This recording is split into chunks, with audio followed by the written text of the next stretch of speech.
Total Smith here. Make sure y'all subscribe to my boy Downtown Deuce ASAP. Come on, man. Destination restoration. Destination restoration.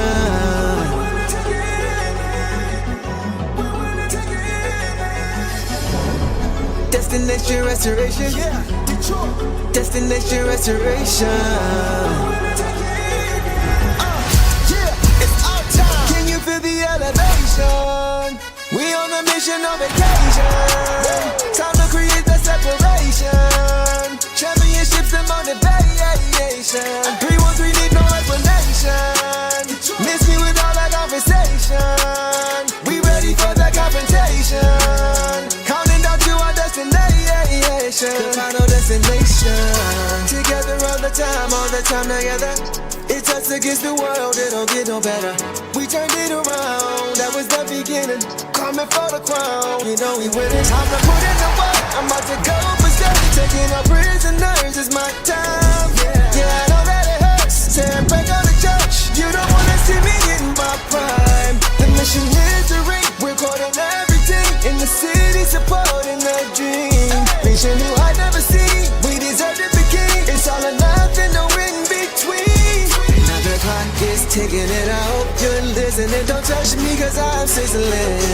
Physicality is tipping and mentality is menacing. The dog pound body's crippling. Now the clock is ticking and I hope you're listening. Don't touch me cause I'm sizzling. Physicality is tipping and mentality is menacing. The dog pound body's crippling. Feel the elevation. We on a mission on vacation.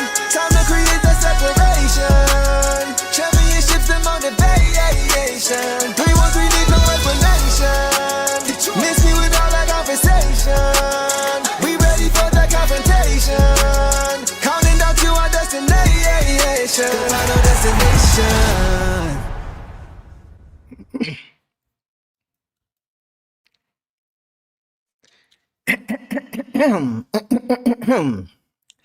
Detroit basketball. Woo!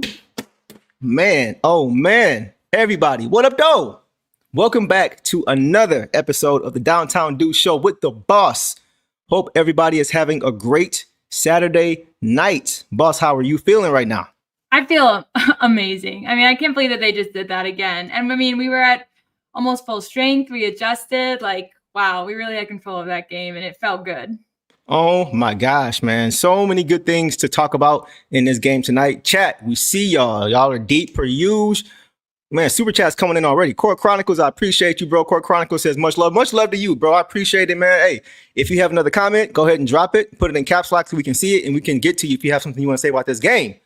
But, man, what a game, boss. This was incredible to watch, man. We're finally getting healthy. And we're just scratching the surface. Guys are just playing together for the first time, all these different things. And we demolish, dismantle the Milwaukee Bucks. Yeah, we're sizzling. Doug says, yeah, all the W's in the chat. I see y'all, man. This is amazing. I'm trying to keep up. This is awesome. Yeah, we're not going to be able to tonight, boss. We're not going to be able to. So just do your best. Just do your best. Yeah. If we miss you guys, as you guys already know, if you want to get your comment in, hit us with a super chat. Hit us with reposting it. Hit us with a caps lock. Whatever you got to do to get our attention, go ahead and do that. And like we say, we are appreciative of all you guys. So, like we said, guys, a lot to get to. We're going to do our best to keep this under 2 hours, but no promises. Yeah. So, guys, tonight, the Pistons faced off against the Milwaukee Bucks, and they pick up right where they left off after that 3-day layoff, beating the Milwaukee Bucks 129-116, extending their win streak to a league-high 12 games, and they now sit at 14-2. On the regular season for the first time in 20 years when they did so in the 2005-2006 season. That was also the year, guys, they finished with the franchise best record of 64-18, the year after their last finals appearance. And that was the year that Flip Saunders replaced Larry Brown as head coach. And tonight was a good night all around, man. The Pistons snapped a 13-game losing streak to the Milwaukee Bucks.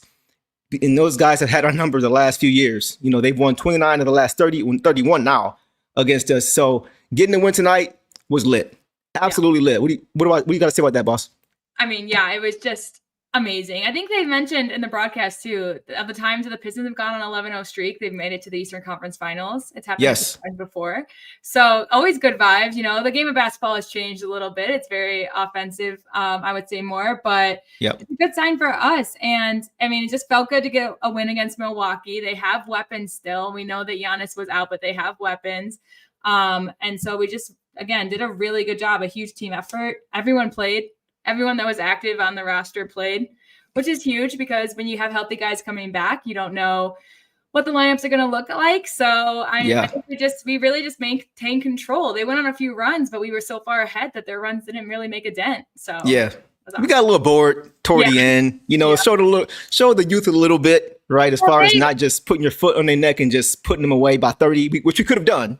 But I'll take it for sure. Go ahead. Well, I say a team under Doc Rivers and a team that's like, the Milwaukee Bucks, they're not going to just give up, So, and we were looking tired towards one of the runs in the fourth. I even noticed like Sims on their team looked a little tired. He looked like he wasn't even trying. So I think he just hit that point, but we did really well with what it was. And this game had me a little nervous because we're coming off of a four-day basketball break. They played on Thursday and they lost. You don't know what they're hungry for, and you don't know who can turn it on and off. And we have, again, like I said, we got Tobias back, we got Ivy back, which we'll get to. But we got guys back and healthy. And so, how do you incorporate that for a team that's been doing so well? And they did it perfect tonight. They did. Shout out to my dog, Dom. Always showing love, bro, religiously. Let me get up here because he got the long comment. He always got something good to say, so I got to get to it. So let's see what he said. So tonight, Dom says, diabolical for Ivy's first game back to be against Cole Anthony. Yeah, that was crazy, bro. Yeah, that was crazy. Like I was like, come on, man, really? Like just get off the floor, bro. I didn't even want to see him guarding each other. And they were guarding each other. But he says, glad to see the boys getting healthy. Yes, hearing nothing but Giannis excuses on the socials like we weren't dealing with injuries the last few weeks. That's the difference, Dom. Yeah. That's the difference as far as depth, which we're going to get to in depth later on. But their best player goes down. They don't have a chance. Our best player goes down. We keep winning. Cade was out for 3 straight games and we won all 3 of them. You don't do that without depth, which is exactly the difference between us and other teams in the East in the league period, outside of maybe 1 or 2 teams out West, right? So great comment by you, bro. We're going to get to Jaden. We're going to get to the depth. We're going to get to all that. But once again, bro, I always appreciate your support, man. You are a consistent, loyal supporter, bro. And we genuinely appreciate the love. And not just you, but everybody. You guys always show love. Keep the love coming, man. We love it. We love talking to you guys about this. So let's get further into this game. So first, boss, injury report, right? You mentioned it already. Giannis was out with the groin injury. I think he's going to be out for a few weeks. So unfortunate for the Bucks, but, doesn't hurt us at all. It really helped us a little bit tonight. We would have won regardless, but whatever. As far as the Pistons, though, you mentioned it. Guys, the wait's over. The wait is over. The long-awaited return of Jaden Ivey has come to an end. Jaden Ivey, guys, is back. After being out for nearly a year, about 10 months, right? Going down to January 1st of this year with that leg injury, after being on his way to a career season, and then going through the rehab process, having setbacks during that process, he finally made his return to the court. And guys, I could not be happier for Jaden Ivey, man. Like, this is a guy, guys, who I've personally gotten a chance to know a little bit the last couple of years. His father, Javon Hunter, is a friend of mine.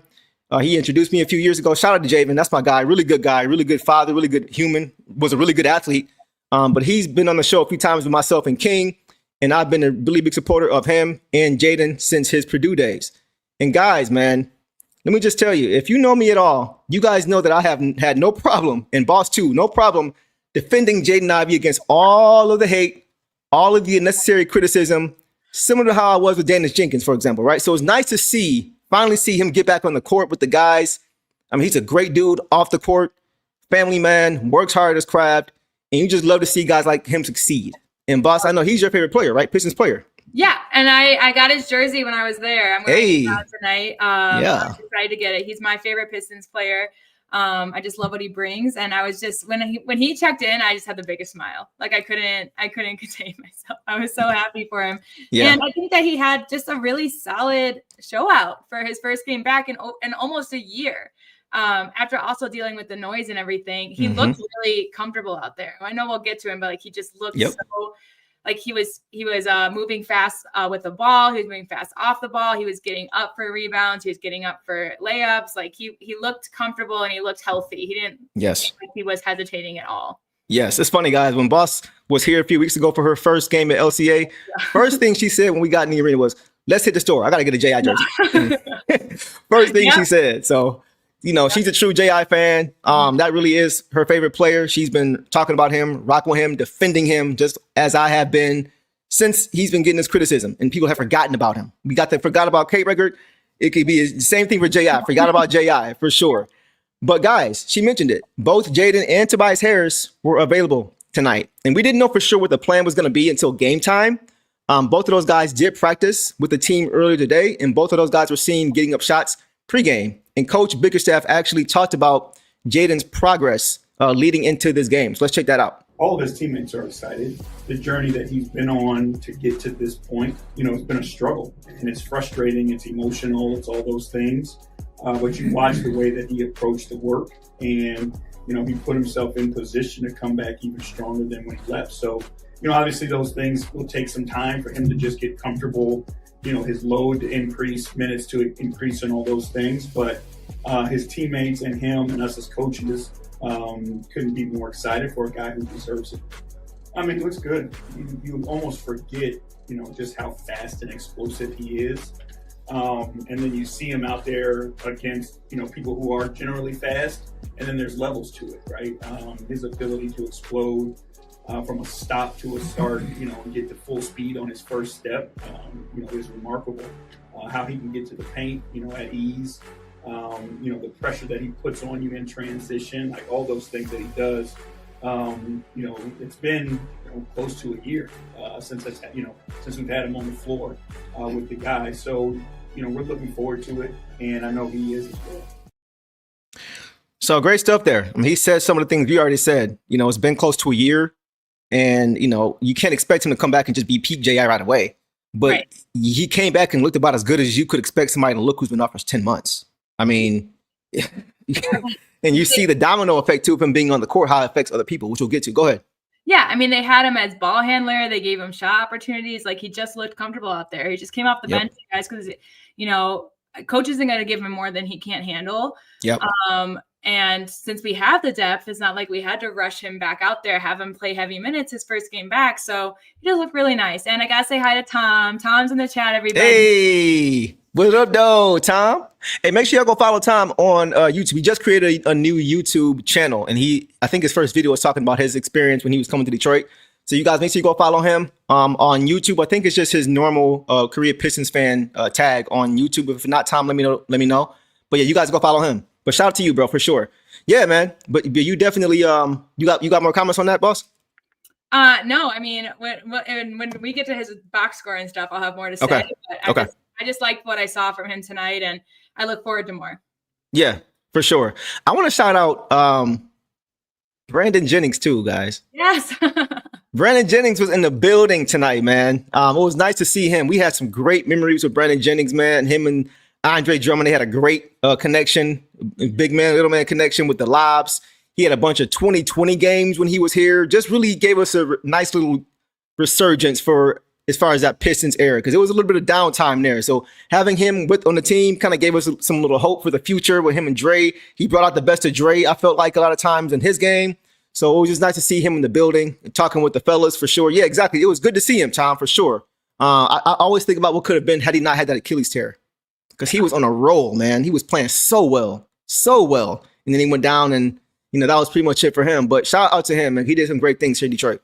Absolutely. It was, fun to see him. And like he said, he was emotional being back and stuff. He enjoyed his time with us, and Detroit embraced him too. So absolutely. Phillies they're just tough for anyone to come back from. So they seem to be affecting the best, affecting the point guards the most, it seems. Mm-hmm. So, but it was a really cool flashback to a time when the Pistons were kind of up and down in their seasons, kind of that 7th, 8th, 9th spot in the league throughout a few years. But Absolutely. So guys, the Pistons tonight, they went with a starting lineup of Cade Cunningham, Duncan Robinson, Ausar Thompson, Tobias Harris, and Jalen Duren. And we will get to our thoughts on the starting lineup later. But guys, let's go ahead and move to some initial thoughts. And boss, I'm going to let you lead it off without getting too deep into the individual box scores. Just give me a feel of what you kind of felt about this game. Yeah, I feel like we started off really strong. I also noticed, again, Cade was off ball. Him and Ausar kind of shared the ball handler load, and it worked out. You know, it didn't seem to do anything. I looked it up, and Ausar didn't have any turnovers as ball handler. That's pretty big. But I just noticed that's the first couple of possessions they had Cade off ball, and then Cade kind of stepped in when he had it, which I liked. And then our defense was really good. We forced late clock shots, a lot of late clock. Some of them the Bucks pulled off, but some of them they didn't. And our defense was just really on cue. I just loved our defense side, and then also how we adjusted to their defense. They played man, and then they adjusted to zone. And I just think we made some good adjustments. Overall, it was just very exciting. And I look at the box scores of some of these guys, and they seem low. It felt like everybody had an impact tonight that played. He was in there, messing things up, which again is really big. And you're trying to adjust to some guys coming back. Now you have a healthy 13, all 13 guys that you're playing tonight are active. Yeah. How do you get them all in? And they managed to do it and secure a double-digit win. So that's really cool. 100%. GVH 8540 says, Deuce or boss, y'all know if Jenkins coach made it there tonight. So guys, Coach Hart did not make it there tonight. I was texting him during the game to see if he was actually watching. He said he was actually at a different game. He couldn't make it there. I think he had promised his sister that he was going to go to a different game tonight. So he wasn't able to make it to this one, but he said he had his eye on his game. And when things were happening, when Daniss was making plays, he was hitting me up, and we were talking about that for sure. So we are going to have him back on the show very soon. We love having him on. He always drops knowledge. So you guys can look forward to that in the future. But shout out to Coach Hart, man, and for the work you guys are doing for sure. We will get to Daniss Jenkins more later. So guys, are you done with your initial thoughts? Yeah. You got more? Okay. Yeah. This team is becoming very scary. Yeah. Already, boss. The depth on this team is insane. 1-12, 1-15, whatever you want to say. The Pistons, they can play anybody on any given night and get it up. They've shown it over the streak, right? They were up 29 points at one point in this game. And you could just tell they came into this game like they were full aware that they had lost 13 straight to the Bucks. Yeah. And they came out with intention. They came out on a mission to make a statement. Statement made, man. The Pistons are here, guys. We are here. It's early. Listen, it's early. I know a few weeks ago I was saying that, I had the Pistons going to the Eastern Conference Finals. But guys, I don't know if anybody is going to be able to beat this team at full strength in the East. We saw what happened tonight in one game. Guys still getting familiar with each other, just scratching the surface. You could still see they're trying to figure it out on the fly, and they were still up double digits for 40 of the 48 minutes in this game, if not more. So it's getting spooky. It's getting spooky, man. This team could go to the finals this year. I'm not trying to set the bar. I'm not trying to get anybody's hopes up. You guys know I'm always getting ahead of it. This team has the ability to get to the finals this year. This year, I'm just being honest. They had 104 points by the end of the third quarter, and they're still figuring stuff out. This team, the ceiling is ridiculously high. I don't think any of us really know how good we can be. Yeah. I don't think anybody here in the chat, all 250 of us right now, I don't think anybody knows how good we can be. It's getting scary. So I have not been this excited about a Pistons team in over 20 years. Yeah. And it's not close. It is not close. So I'm not going to go too crazy because it's just one game. We got a long way to go, right? But just so you guys know, I know what it looks like. Boss knows what it looks like. She's been around for the 04 team. She's done her homework on the 89, 90 teams. It's cyclical. We know what the downs look like, and we know what the highs look like, and we know what it looks like when it's going in an upward trajectory. Guys, it is very, very steep right now. It's very steep. I'm just letting y'all know. So I'm going to leave it there for now. But those are my initial thoughts, boss. We can get to some individual box scores. So let's go ahead and do that. So guys, let's go ahead and start with Cade tonight.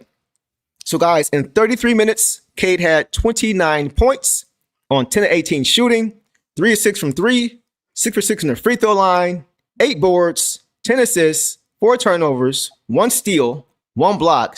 Man, stuff on the stat sheet tonight, Cade. In 33 minutes. Boss, take off. What did you see from Cade tonight? To sum it up, I just saw great decision making. Like this, I mean, again, 10 assists, obviously posting that with 29 points, you're finding their people. But his assists were beautiful. He had one to the trailing JD for that dunk. Yep. He had the one. Well, this wasn't an assist. This was almost an assist to him. Practically, he gave it to Stu, who gave it right back to him for that. Yeah. And I just saw a lot of good from him and a lot of smart, again, decision making. He got the job done when we needed it to. He was great on defense. His shots were beautiful. His mid range always impresses me. Like, he's really clear. Yeah. You know, it's just funny. Like, you know, I'm not going to say, I mean, SGA is obviously a great player, but Cade can create space without flailing his body. Cade can create space without pushing off. Like, he's just very good at it. He does it with his handles. Which I say SGA does about 75% of the time. He has a little bit of help, but talk about it. Yeah, but I just love how clean it is, and I also liked his leadership tonight. Like when Ron got that hard foul by Jackson Jr., where he hit his body and they both fell down. Cade, I mean, I've never seen a guy pick a guy up so fast, because Cade was like, "No, we're not doing this." Like he picked him up because he probably knew. And Jackson Jr. was involved in a couple of little scuffles. Yeah, he was the one who pushed Javonte Green. That should have been reviewed. Yeah, but he pushed him back. Did you see that? Yeah, but I mean, but I love that. Exactly. Like, get off me, bro. Exactly. I love that. So, I think Cade just knew that the tensions were high, and he just kept Ron under control. Agreed. And everything. So I just loved what I saw from him tonight. And then I think that, you know, he's 1 game away from passing Trey and 2 games away from passing Luka at 25 plus points and 10 assist games in a row. He's at 6 in a row. Wow. He's great stat. Yep. And then Trey has 7 and Luka has 8. And then the next, I don't know who it is, but I forgot who's at first. Okay. But it's from years ago. So. Okay. Yeah. Okay. Yeah. Great stat there for sure. I wasn't even aware of that. That's why we got her here, man. She got all the stats. She got it all covered. Let's get into some quick comments and I'll get into my thoughts about Cade. Yeah. Thugway Joe says, serious, legit finals potential for sure. Intel Paper says, this team is more talented than the going to work. It's going to be vintage bad boys, deep, real, winning 2 to 3 titles. Wow, more talented than the going to work. I don't know. I'm not going to comment on that yet. I got to really think about that, because that team was very talented. But I mean, I think it's a debate. I think it's a conversation from 1 to 12 or 15. I think it's a conversation. Yeah. And if it's a conversation and you're comparing those 2 teams, what does that say about this team? Right. So that's a great comment, something to talk about for later. I would say, go ahead. I just want to mention, comment on that too. I would say that they're definitely similar. I don't know if they're better, sure, but you can see in the depth, like the going to work team, you know, also had depth and guys that they can bring off the bench and rely on. That's kind of how we're playing. And we're playing with that same kind of physicality and the fire and the passion. So I definitely see similarities. Better, I don't know, but they got to win one for me to be better. They're up there in excitement. Yeah. They got one. If they win one, then we can really have a conversation. But we'll see. As far as talent, I think it's a conversation. But better, we gotta wait and see. But that's an interesting thought. Doug says, Deuce, after following this team for 63 years. Guys, Doug is the OG here. Wow. Like I always say, he's been around for longer than I think anybody in this chat. So I always got to pay homage and salute to him. He says, after 63 years of following this team, JB Bickerstaff will be the greatest coach in Pistons history. Once again, wow, that's a strong statement. I'm not going to fight Doug, because Doug has been watching the Pistons longer than I was even thought about. Yeah.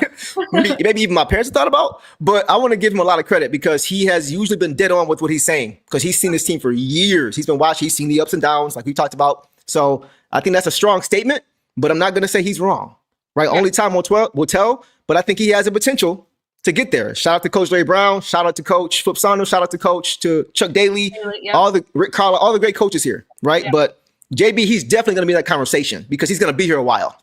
Yeah. And I can see that. Go ahead. I think what sets him apart right now is that he was able to, you know, continue this win streak with guys down. But it does remind me of was it Larry Brown that went after the Malice at the Palace when we had a bunch of guys out for a while? Yes. We also, you know, we're still able to make the Eastern Conference Finals that year. So, or the finals, honestly. Yeah.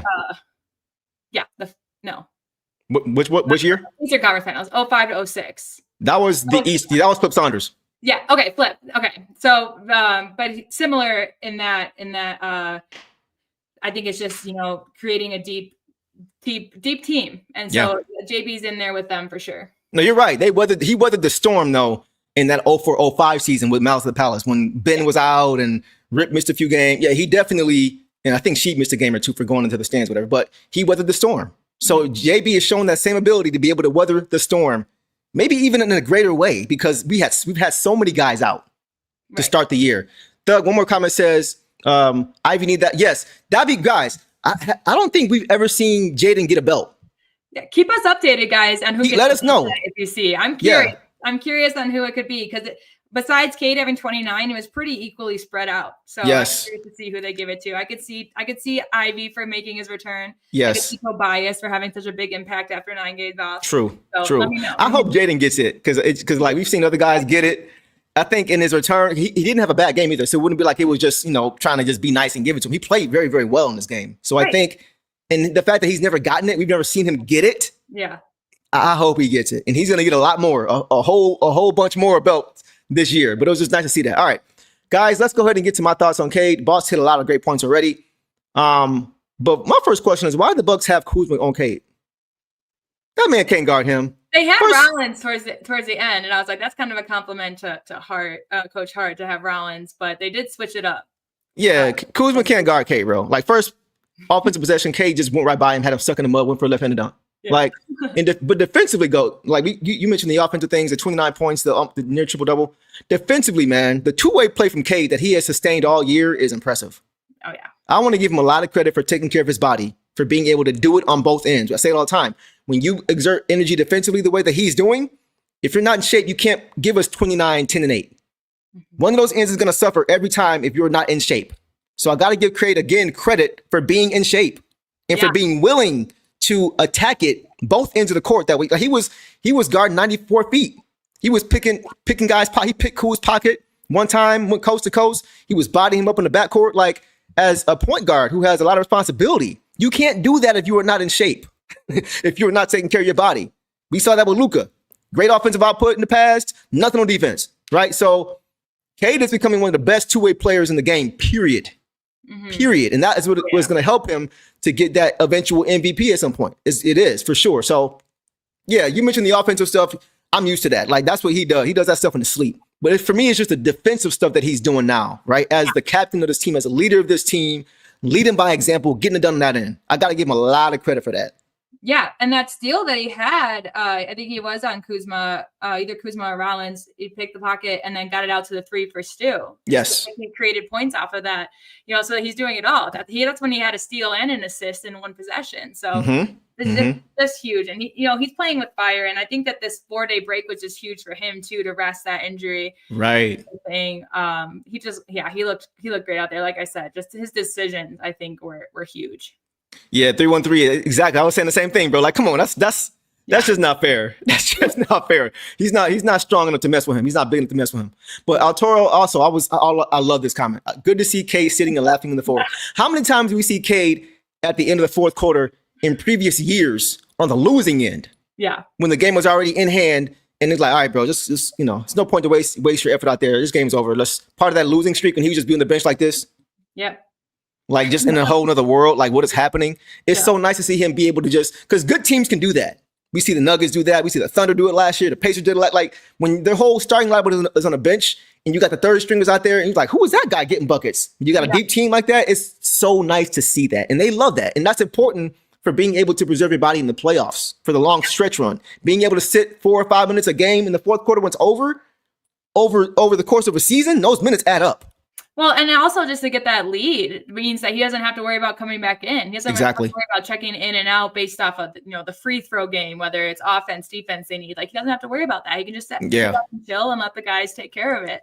So, and he didn't come in the second till like 6-7 minutes. He didn't have to come in until for a while because we were just maintaining it again with Jenkins, with Ivy, with Ausar, LeVert, with all these guys that we can now trust with the ball while Cade is resting. It was huge.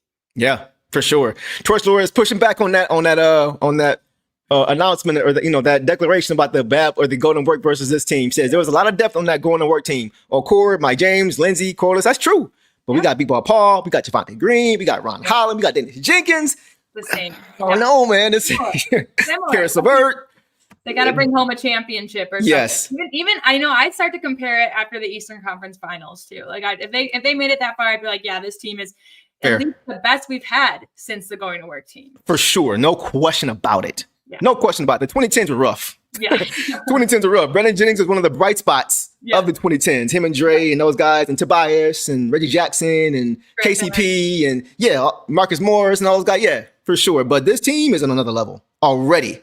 Let's get to another super chat. Court Chronicles, appreciate your brother, says, Deuce, the biggest story isn't just the win streak. It's how disciplined Detroit looks. This is the first time in years we've seen a Pistons team consistently win the small things. That's maturity. Bro, you know what's so funny about that? Coach Bickerstaff recently said it all lies in the details.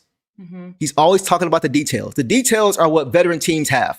Mm-hmm. And that's how they win games down the stretch. So you are 100% correct, my friend. It's not just the win. It is the win streak, but by extension, it's because of the small things. They don't have 13 straight wins or however many, what is it, 13, 12 now? 12 straight wins?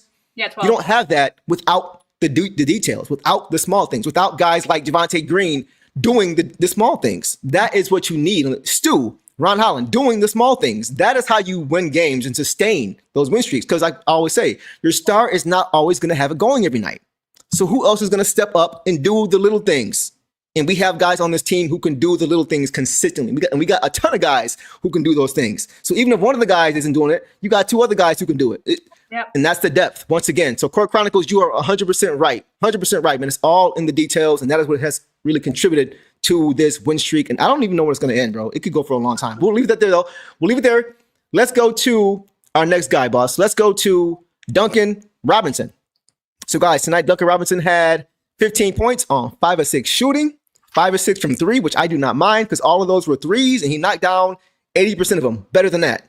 And he shot he had 3 rebounds, he had 2 assists, he had 2 steals for Duncan Robinson in 28 minutes. Boss, take off on Duncan Robinson. Yeah, just effort again tonight. Like you said, 2 steals. We saw it on defense. He was really, just staying in front of the ball and everything. I think tonight the story of him was just hitting big threes. He hit that big one at the end of the first, the buzzer beater, to extend the lead to 5, I believe. It was 4. 30-26. Yeah. And then he hit again when the Bucks pulled within 14, which is the closest they've been in a while. He hit another 3 to extend it again. Mm-hmm. He's just been super reliable. And I'm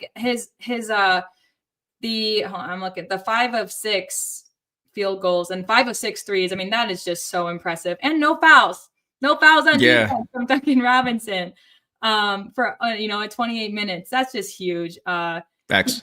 He just looked great out there, and he's having fun and he's hyped up. He just looks so comfortable with us, and just the fact that he's more consistently hitting the threes. Again, 5 of 6 is insane, but he hit the first basket of the game too. Right.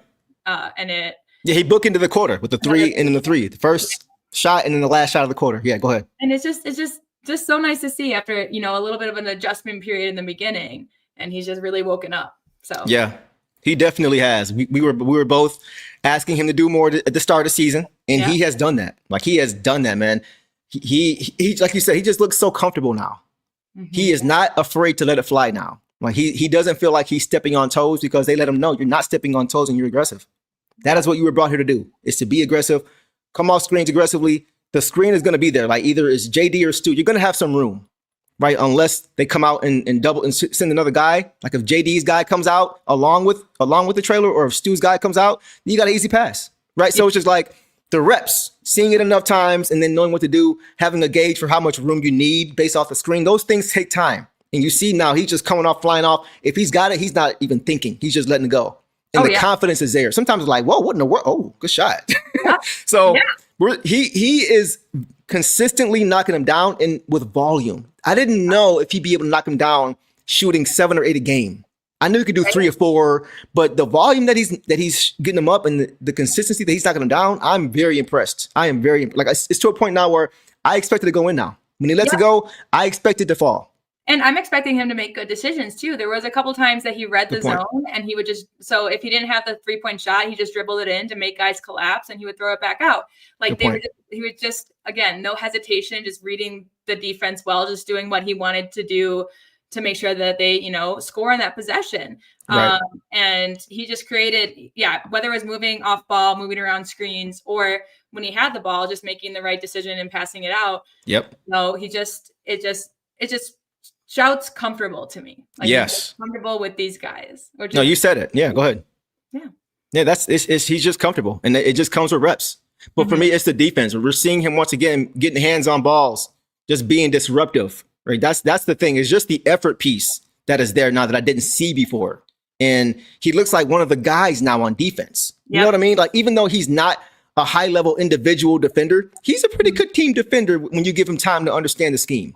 Yeah. Right? He's a pretty smart player. So it's nice to see him not looking like a liability on that end. They're looking like we have to cover up so much for him on that end. He kind of looks like one of the guys now that's just bought in and playing his part in that defensive, scheme as far as the team. So I like what I see. What was that last comment say about Fontecchio? Seems like the Fontecchio Duncan swap was a win-win for both squads. Yeah, he's playing well over there in Miami, right? Yeah. He's thriving. So good for him, because the things that Duncan Robinson is doing is what I hope to see from him.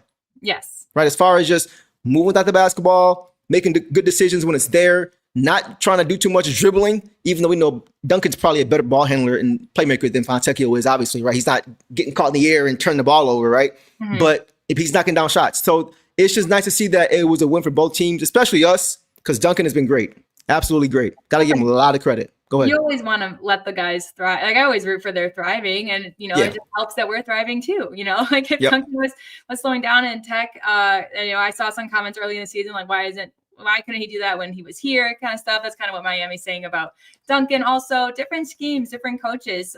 Some things just bring out the best in others. And Duncan had a great run in Miami, and now he's just having a great run here. And it just goes to show, I think his defense has been top notch, and I don't think it was something that was as asked for in Miami. And so it just shows that he's just willing to learn and mold. And I think that's what Trajan's trying to bring in, is no one stuck in their ways. Right. So I commend Duncan for that too, to be willing to step that up and work on that, because it's working. It's working. It is. It's definitely working. So I'm happy for him. Maybe he just needed a fresh start, a new voice. And we know that Coach Bickerstaff, no disrespect to Spo, but Coach Bickerstaff has a knack for getting the best out of what he has, getting the best out of his players' strengths. Yeah. Right? He doesn't conform. He doesn't try to make everybody conform to one style of play, despite how they play, if it works or not. He's like, no, what do you do best? Cool. What do you do best? Cool. Let's make it work together. He is great at that. Mm-hmm. And he's done it with every player outside of maybe one or two, Fontecchio. Every guy has gotten better since playing with him, whether a vet or a young guy. I agree.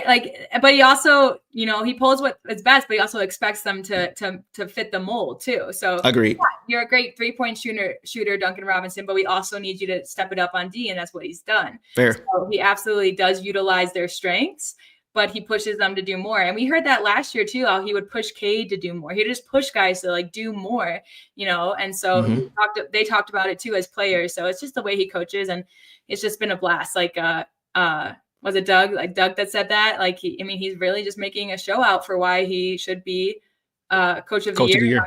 Considered one of the best in Pistons franchise right now, if you keep it up. So he's got it in the bag, I think, already at this point. I mean, knock on wood, nothing crazy happens, but I don't see how you don't give it to him. Yeah.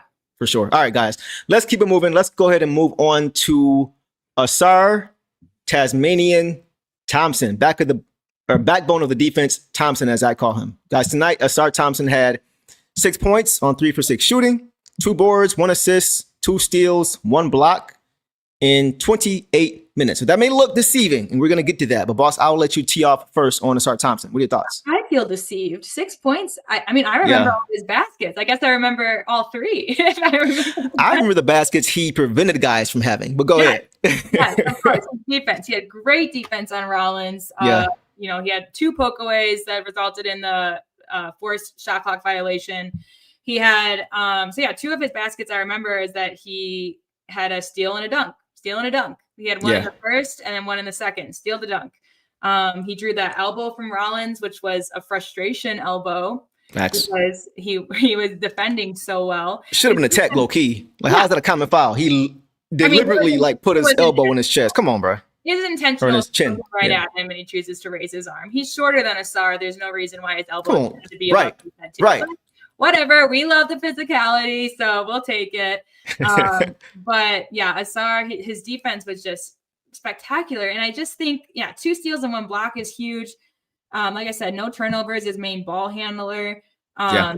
So just to have that defensive output and also be relied on to create plays on the offense, that's just big. And he just, for me, it was confidence tonight. He definitely, there was no hesitation for his moves. Yep. Everything he did, intentionally. I think he just looked really good. And that's what I was excited to see from him coming off. But yeah, I'm just kind of shocked at the 6 points because I know he had a great defensive game, but it felt equal to me on offense as well. So it just tells me that he did what he was supposed to do and did what he needed to do.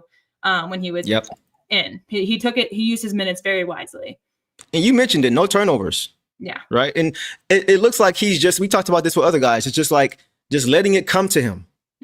Like he knows his bread and butter is his defense. Yeah. Right. So he's not trying to do a bunch of playmaking, and they're not trying to force him to do a bunch of playmaking. Now that we're getting full strength, we have other guys who can do that. Guys can kind of settle back in to what their roles are, what they're comfortable with doing. Like he only had 6 shots tonight. Yeah. And he made 3 of them. I'm cool with that. Like we can assign roles to guys now. We can assign individual roles to guys so they can be a star in their role, and we become Voltron when we all come together, right? That's the thing. That's why this team is so great, because of the depth, and guys can just hone in and focus on their individual roles. And Ausar is doing a really good job of that. But you mentioned he had Ryan Rollins in jail. Yeah. I like Ryan Rollins. That's another one of Jeremy Hart's clients, guys. And he can hoop. He can hoop. He got some dog to him. He can hoop. He was getting on my nerves tonight, but he can hoop. Go ahead. Yeah, he did great. And I think we'll talk. I want to talk about him when we get to Jenkins too, because if you compare games based on box score, you may think one had a better game. Off of box score, I would say it was pretty equal. But I remember Coach Hart telling us that he was shy, he was quiet. That's also what made me realize that Ausar was bothering him. To throw an elbow, right? Shy guy. True. That's a good point as far as Jenkins with Tyrese Maxey, who also is another quiet, nice guy, but But when those guys get under your skin, only certain guys can get under your skin like that, and that's a great example, boss, of another player that is just somebody who's going to get up into you and make you frustrated. That's what he does. He's not just a guy like Dylan Brooks who's just yapping and trying to play this mental game. He's literally shutting you down on defense. Yeah, that's because Ausar doesn't talk a lot. Exactly. He does it. Yeah, he does it. He does it with his play. It's just frustrating because he's so good at what he does. Yeah. So after a while, that's going to make you mad, especially when you're used to being able to get guys in your head and get by guys. Like when you can't do that, you get mad. You got pride. So you try to get into their head and get them off their game. Just didn't work. So, but I love what I saw. Dom coming back with another one says, also, we need to figure out this Daniss contract sooner than later. Today's prices ain't yesterday's prices. I really don't want to lose him in free agency. He is earning a payday. And also, guys, that's a great point. I'm pretty sure two-way guys only have a limited amount of days with the roster. So I don't know how that would look if we don't sign him to a contract come playoff time. I think it seems like we kind of need to sign him before then to ensure he's going to be available. I don't know all the specifics. If you guys know, you can fill me in, or boss, you can fill me in. Yeah. No, I think you're right. They only a certain amount, but we don't know what's going on right now, but Trajan, they're talking about it. For sure. I think, this is games that they could literally play him for all the games. I think it's 32 or 36 that he's allowed. They could play him all. That hits the trade deadline, and then they can sign him. Like they have time to figure it all out, to figure out what they want to do. I'm not saying that they're going to trade him or anything, but they just have time to do it. They can play him for all the games he's eligible and then sign him to a contract. I think right now it's just we don't know what's going on. We don't know but you're right. Like it's kind of like the JD extension thing. Like, but for Daniss, it just depends on what side you're looking at it from. Because we'll get to him later. But it's like from a GM standpoint, that's the approach. But from a player standpoint, it's like, bro, like you know you're gonna need me for the stretch run. You see how I play and settle the offense down. I'm just like, maybe it's more personal for me. I'm like, man, just give him the money. Just give him a contract. Yeah. Like he's earned it. But you're right, they do have the time. I just hope he doesn't get turned off by having to wait as long. And I'm gonna leave it alone. I really want him to get out the way, bring him here and keep him moving. But like you say, they know more than we do. I'm sure they talked about it. Maybe they ought to have a plan in place. So whatever. He's not going anywhere anytime soon. So yeah. And today was the first time we saw him and how he would get action with the guys back. So maybe that's also what they're waiting for. How will we utilize Daniss when everyone's healthy? Will we utilize him the way we want to? How will he perform when we need to utilize him? Okay. So it's not. I just think that they're obviously we've talked about it. It's not a fluke what he can do. He can play consistent.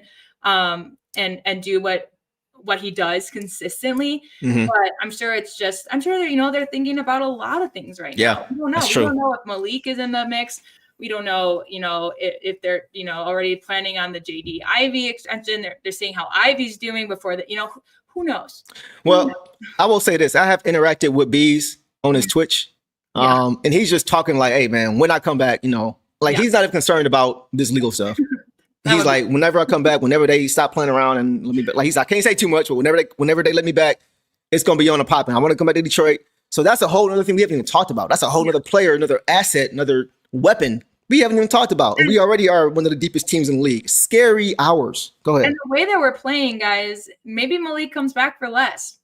Maybe we're able to, because he wants to be here and stuff. But I mean, can you imagine a game where you either have Malik or Duncan on the court at all times, or both of them playing them both with the defensive lineup with like Ron and Javonte and the big and Stu with those two or something like that, or another guard? Like, yeah, scary hours. Scary hour. I think somebody said 50 game limit. I think Altero says for Daniss Jenkins. So okay. We'll look into that later for sure. We appreciate you for that.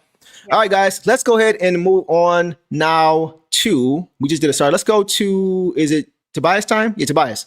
Yeah. So guys, Tobias returned tonight after it was a 9-game stretch, I think, of games he missed. And he returned, and he was impressive tonight, I gotta say. In 23 minutes, guys, he gave us 18 points on 7 for 9 shooting, 3 of 5 from 3, 1 of 3 from the free throw line, which is rare. 5 boards, 4 assists, 1 block in 23 minutes. Very efficient, 23 minutes. He had the highest plus minus in this game. So what were your thoughts tonight on Uncle T, boss? I think it just showed that he's just another guy on the court for us to rely on when we need to take care of the basketball. Yeah. Like when Cade was in trouble, he gave it up to Tobias to reset. Like it's just, that's what Tobias also brings to us. And, during his absence, we, I think forgot about it a little bit in some of these random trade packages going on. He brings stability, and he brings just like calm to the basketball. Yeah. Like they gave it to him, and I trust him with the basketball. Yeah. His first basket back was and one. He got the layup, and he got the foul. He missed the free throw, but still he was attacking the basket. He had that block on Rollins under the rim. He had that really pretty touch basket off the inbound pass. He dribbled it in and created his own shot. It was beautiful. Yep. He hit multiple threes in the third. And then the backdoor cut from Duren, that fourth quarter dunk where he that was nice. Slammed it. That was pretty. And it was just exciting to see him back because he's been like the first, whenever there's a trade package, he's on the list. For sure. Let me guess who they're going to say. Number 1, Tobias Harris. He's just a vet that brings the stability. And so I'm really glad to see him back. We talked a little bit about this before. I was a little shocked to see him in a starting lineup. For Stu. But it kind of didn't click for me until the game started. I was like, oh, hey. Stu's coming up. I saw it right away. I was looking to see what they were going to do about that. Go ahead. This was our main our main starting lineup since the season, and it worked out well against the Bucks. And but 7 for 9 field goals in your return game after 9 games missed, and all this noise around you on the internet is just so big. Yeah, he does so much for this team, and he did great on defense. No crazy plays. He had 0 fouls and he had 0 turnovers. That's impressive. So really, as someone that was probably the third main ball handler out there beside Cade and Ausar, it's big. Yeah. No, you're right. He played. I mean, that's what vets do. He's a vet. He's been around this league for a long time. He understands how to get in where he fits in and kind of just be one of the guys, a connector offensively when he comes into the game. And he did what you would expect Tobias Harris to do. Maybe not after missing 9 games, because that was impressive. But he looked like he hadn't missed any time. Exactly. The way he played. And that was what was impressive for him. So as far as what you were saying about the size and things, that's nothing even having to do with him doing anything wrong. Right. It's just more so about the construction of the starting 5. So we'll get into that for sure. I did notice early in the game, because him and J.I., you saw we're going to get to J.I., we're kind of shaking some rust off. Let me see real quick. GVH says, Deuce, I know you want to see a double big starting lineup. How do you feel? So we're going to get to that for sure. GVH, we're going to get to that right now. So he missed, I think it was one of the first few plays of the game. Defensively, he missed a rotation. And he left Portis open in the corner for a 3. I think it was JD looked at him, gave him a look, and he was like, my bad. He missed it. It had you can see that the guys who had missed time kind of needed a second to kind of reacclimate themselves with the scheme. And they kind of forgot what to do for a second, but that's fine. That happens, right? It didn't happen again after that, right? He He had a nice offensive response, like you mentioned, with that and one finish. And guys, so let's get to it. So it's nice to see him back, but I still want to see the two big lineup. I still want to see Stu and JD. And it has nothing to do with Tobias not playing well, not doing anything that we wouldn't expect him to do. Nothing about that. It's just that the Pistons are one of the best defensive units in the league with Stu in the starting lineup. That's what the numbers have shown. And I think the Pistons could get away with it tonight because Giannis was out, right? If you got two bigs, I think then it's going to look a little bit different as far as how we're looking defensively, especially in the paint. But I think when Giannis returns and when we start getting close to the playoffs, I think the Pistons have to go bigger. I think they have to. So I hope that we see Stu back in the starting lineup at some point. And for those of you who were asking, well, how does that affect the offense? You know, Tobias was great offensively tonight, but it's just like, okay, that's fine. Who just came back tonight as well? Jaden Ivey. So he can replace that offensive creation that is lost with Tobias sitting down and Stu starting while still keeping that defensive intensity and intention and tone setting with Stu along with JD. That's how you fix it. So that's why I want to see Stu and JD continue to start because you keep JD out of foul trouble. It helps him a lot easier for JD to not have to guard two guys sometimes because Tobias just isn't big enough. It's not his fault. He's not big enough. You set the tone. The numbers don't lie. They're the best defensive unit as a starting unit with Stu starting. You set the tone. You're a defensive team. It just makes sense. In the creation you lose with Tobias, you get right back with J.I. Yeah. It's the perfect fit for me. It doesn't make any sense to do anything else. That's just me. Yeah. What's your thoughts on that? And then what Moshe94 said, just swap Harris and Stu depending on the matchup. I agree with that a little bit. I do. But like tonight, again, he was our biggest plus. Tobias got it going early. Yes, he missed an early defensive thing, but then he got it going. And we put in Stu right away. Stu was our first substitution for Tobias after, I think, 4 minutes of play. It was quick, right? So if that's how they run it too, no matter who's starting, I'm okay with it. But I mean, I see your point too of you know, if there was Giannis in there, but that just means that again, maybe they're just playing it situational right now and it's working. So we'll just see. It's working right now. Right. But we don't know it doesn't work yet. We don't know. I don't know, man. We saw it didn't work last year. I can't complain about him being in the starting lineup right now with his performance tonight. But Giannis didn't play, boss. That's what I'm saying. Like, I know, but that's what I'm saying. But we have a too big lineup. That's what I'm saying. That one just said just swap Harris and Stu depending on the matchup. So that's what they did okay. Tonight. Okay. Is that not what they did tonight? No, it is. But my thing is, why not be able to go with a lineup that you know can play against anybody? You know, once again, you know if you start the two big lineup with J.I., you're going to have the defense and the offense. You're not going to have to worry about swapping somebody in because he's too small. Like, to me, it just makes sense to go this because then too, especially with J.I. just getting back, you have that continuity. You have the reps with those same five every game. You need that as you're going into the playoffs. The switching stuff is like, it can throw things off. You can subconsciously think you're playing with one guy because you're so used to it and you make a pass you should make to a guy because now he's starting instead of the other guy. Like, the continuity and consistency in the reps for me is the most important thing. Like, the bad boys didn't do that. Yeah. Going to work team didn't do that. They went with the same guys. That's just me. I mean, it's just my opinion. I don't know. That's just me. Go ahead, boss. Go ahead. Get in there. But I just think, especially tonight, there's no reason to question it. All right. I'll leave it alone. Neither one of them did worse for each other, you know? And honestly, even I could also see them, like you said, with Giannis in the lineup. I agree. But also maybe they were like, well, maybe we keep Stu off and play him at the 5 in case Duren gets into trouble versus Giannis. Paul Reed. Yeah, I know. Yo, man. I do love Paul Reed. Of course, but tonight it worked just fine. Okay. So I ain't gonna fight you on it. And I just think, yeah, I'm curious to see. But now, you know, maybe next game, maybe they will have Stu start, and then we'll see how Tobias is off the bench. Maybe they'll just figure it out that way. But if you have, you know, if you're also have your starting 5 and you're getting your other guy in quickly, then it doesn't really matter. See, I'm about to, like, y'all know Dog Pound. I set the tone. I don't care about no tag. That's a Stu line. Like, I want to set the tone. I want to hit you in the mouth to start the game. Let them know immediately how this game is going to go. Immediately. Yeah. That's just me. Like, maybe I'm old fashioned. I saw D saying the game is different now. Maybe you're right. Maybe that's just me. I just like having that continuity, man, to where it's muscle memory. Everything is muscle memory. With the unit you play with, that's, you know, like the Denver Nuggets, they play the same way. That's why, like, the Thunder, they play this. You don't see them switching their lineups. They go with their guys because they have a versatile lineup.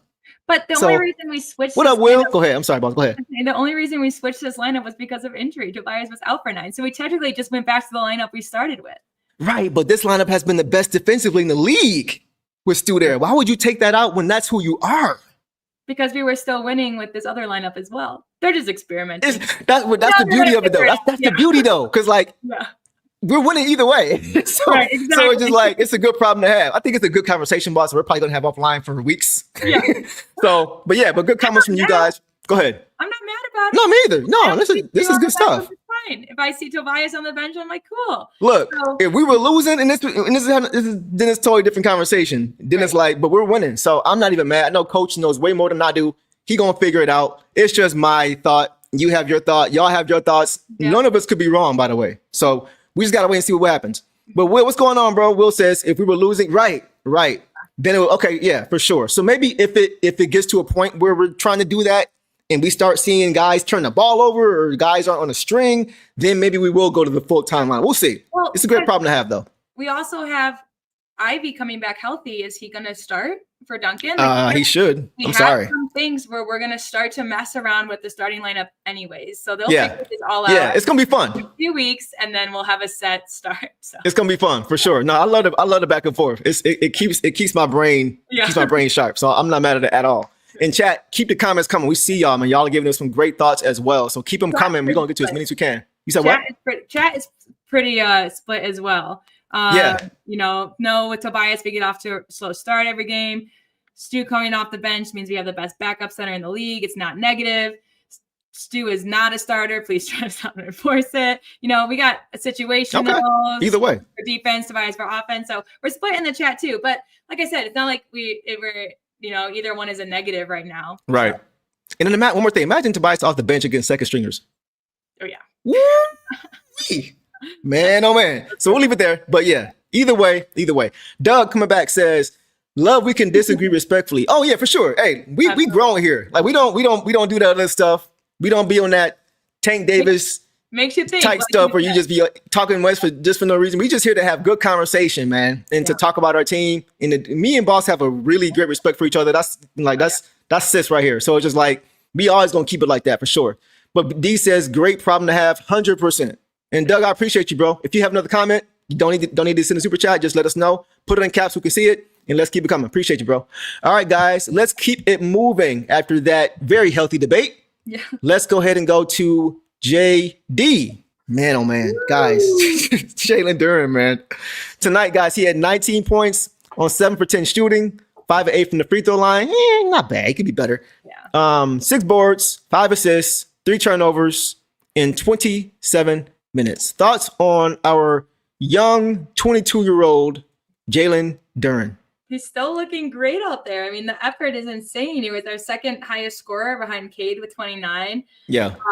I wasn't surprised. I was a little surprised to not see him above 20, just the way he was performing. Right. He got the first pass of the game. He was attacking the rim again against guys like Turner and Portis. I've talked to you about we see him attack guys like Isaiah Jackson, guys that he knows that he can really get up on. And with Turner and Portis, it's a little different. Portis is also known for his defense. So seeing JD just attack him to get it was big.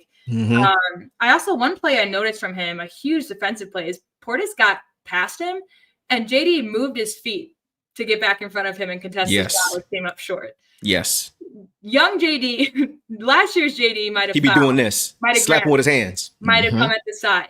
Yep. But Portis got around him, and JD just moved his feet to get in front of him. And I just 100%. Noticed that because it was growth on his end. It was big. It was a big defensive play. Great point. Him. He didn't draw a foul or anything or cause a foul. Mm-hmm. And then I loved the crazy assist to Cade. It was an Ivy pass to Duren, right to Cade for that slam coming from him. He kind of got repaid for the one that Cade gave him earlier in the game. Yeah. He opened the half with the and one. He had that beautiful spin for the and one on Turner in the third. Mm-hmm. And then that was nice. In the fourth, he had back-to-back possessions with great assists. He assisted Ivy under the rim, and then that assist to Tobias for that dunk in the fourth. Yeah. He's just reading it all very well. I think he just did another fantastic game. His numbers seem they're like low for JD, but you would never complain about his contributions. 5 assists, that's big for him. Yes. 5 assists is big for him. And the 7 of 10 field goals is big for him. And yeah, 1 foul at center. Wow. That's huge. That's huge. Amazing.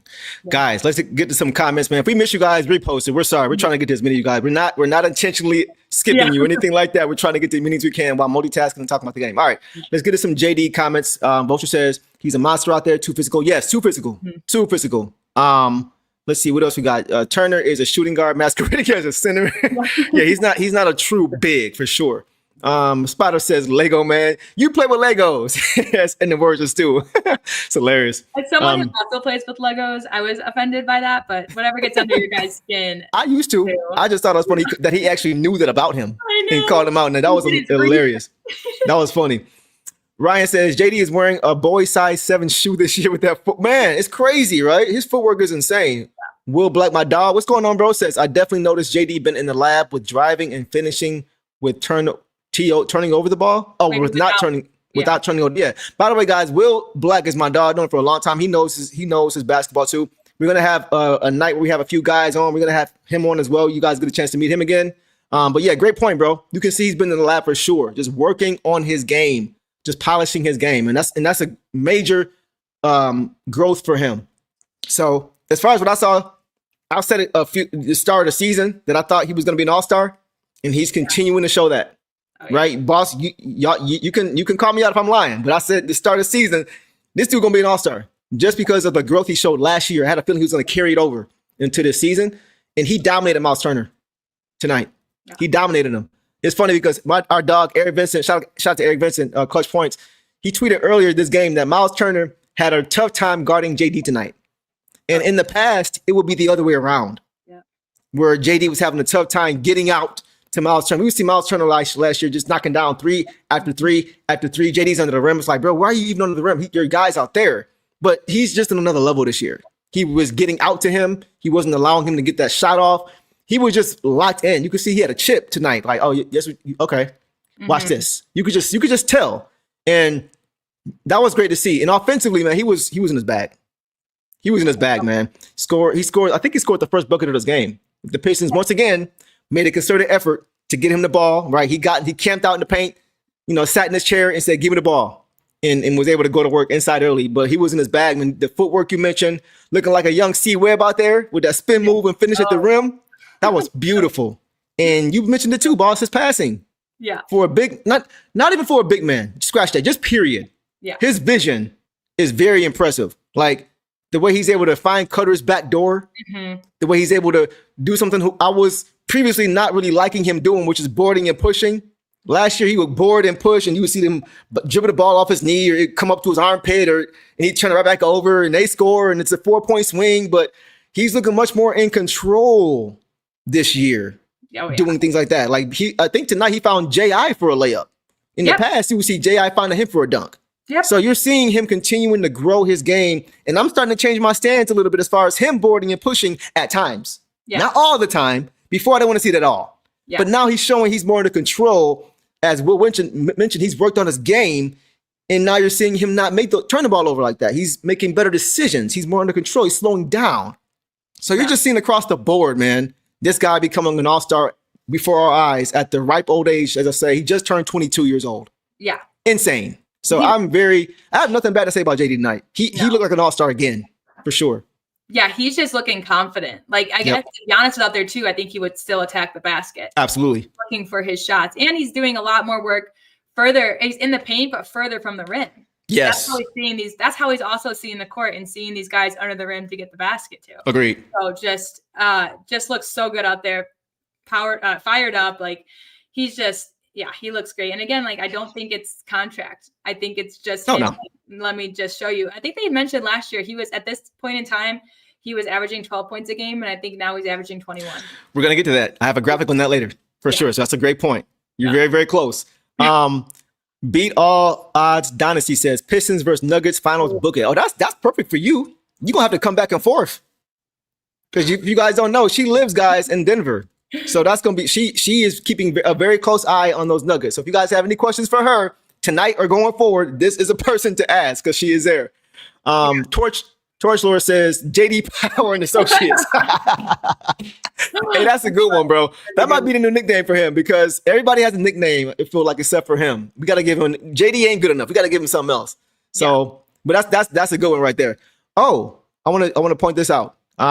Official Jet Eye says, not sure if y'all saw it or not, but J.I. got the belt. Let's go. Let's go, J.I. I had a feeling he was going to get it. They had to give it to him, man. For him to play the way he did in his first game back and to welcome him, like that's how you welcome him back. Yeah. That's how you put a cherry on top of the night for him. For sure. So I'm happy to see that. Shout out to you, Official Jet Eye, for the super chat. Appreciate you as always, bro. But yeah, that was great, man. That was great. He said you were the first to say, for sure. Yep, 100%. That's great to hear, man. I'm happy for him. I'm happy for him, man, for sure. But JD, amazing. Amazing, man. Amazing game. He's gonna this team is very, very dangerous. Pick a side now, boss. Oh, somebody said lots of people are in here. Yeah. Pistons, guys. The Pistons are my team. When I'm at Pistons Nuggets home game, by the way, they're here January 27th. I have it marked. I have it memorized. When they come, I hate the Nuggets. I'm yelling. I'm complaining. I know, like I am all Pistons. I just don't like to root against the Nuggets in any other way, but against the Pistons, easy. Yeah. Easy. I want the Pistons to win. The Nuggets are I'm very lucky to live where I live and have a team like the Nuggets to go see. But Pistons are my team, and I would give up my. We know. Well, I just wanted to clear it up for everyone else. So, but it's dope because you love the Pistons, but you know the Nuggets, so you can kind of clue us in on what we can look for, just in case we get to a finals and we got to play them. That'll be fun, right? I told you before, it's never been hard for me to root against the Nuggets. Last year when the Pistons were in town, Westbrook was like getting the crowd fired up, and that was like, I want to get fired up with Westbrook because he goes crazy. But that's the only time I've ever been like, oh man, but with the Pistons, it's very easy to root for them. And they've only won, guys. I've lived here for 9 years. They've only won in Denver once. So they won by one. They won 110 to 109 in 2003, I want to say. Wow. Okay. Yeah. So it's time to break that streak. This year, I'm really looking forward to seeing the matchups because I think we have the best chance we have at beating them. By the way, you got some fans in the chat. Crud313 says, hey, what's going on? Crud says hi. I think you have a super fan here. Michigan Hendo says, boss is cute. Somebody called her Topanga from Boy Meets World. I thought that was hilarious. I started dying. Quite a compliment. But I appreciate it, guys. Oh, no, that was a childhood crush for me when I was like 8, 9 years old. Boy Meets World is my show. So yeah, y'all keep showing boss love, man. Y'all keep showing her love for sure. All right, guys. Spider says, yeah, boss, we know you with us for sure. For sure. Yeah. She wouldn't be here if she wasn't, y'all. Y'all already know the deal for sure. All right, guys, let's go ahead and go to some reserves before the string gets hella long. All right, let's go to, we want to start with, boss. I say we start with, we got to start with Jaden Ivey, right? We got to start with Jaden. Yeah. We got to start with Jaden. All right, let's do that. All right, guys. So tonight, Jaden Ivey in his debut of this season. What did he finish with? Let me pull it up. So Jaden tonight, guys, had 10 points on 4 of 6 shooting, 1 of 3 from 3, 1 of 2 from the free throw line, 1 rebound, 2 assists, 1 turnover, 1 steal in only 15 minutes. That is an efficient 15 minutes, man. I'll let you take off first, boss. What did you see from Poison Ivy tonight?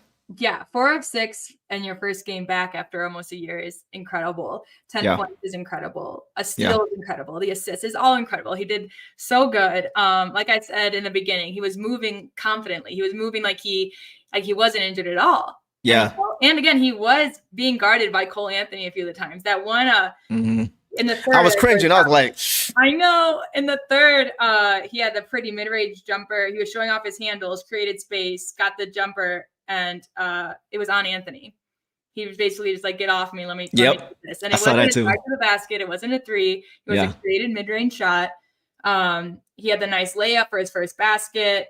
And he hit his first 3 of the game when we needed to extend the lead. I think they got in. We were ahead like 12, 14, and then they got it down to 9, and then he hit a 3 in the second. Send it back up to 12.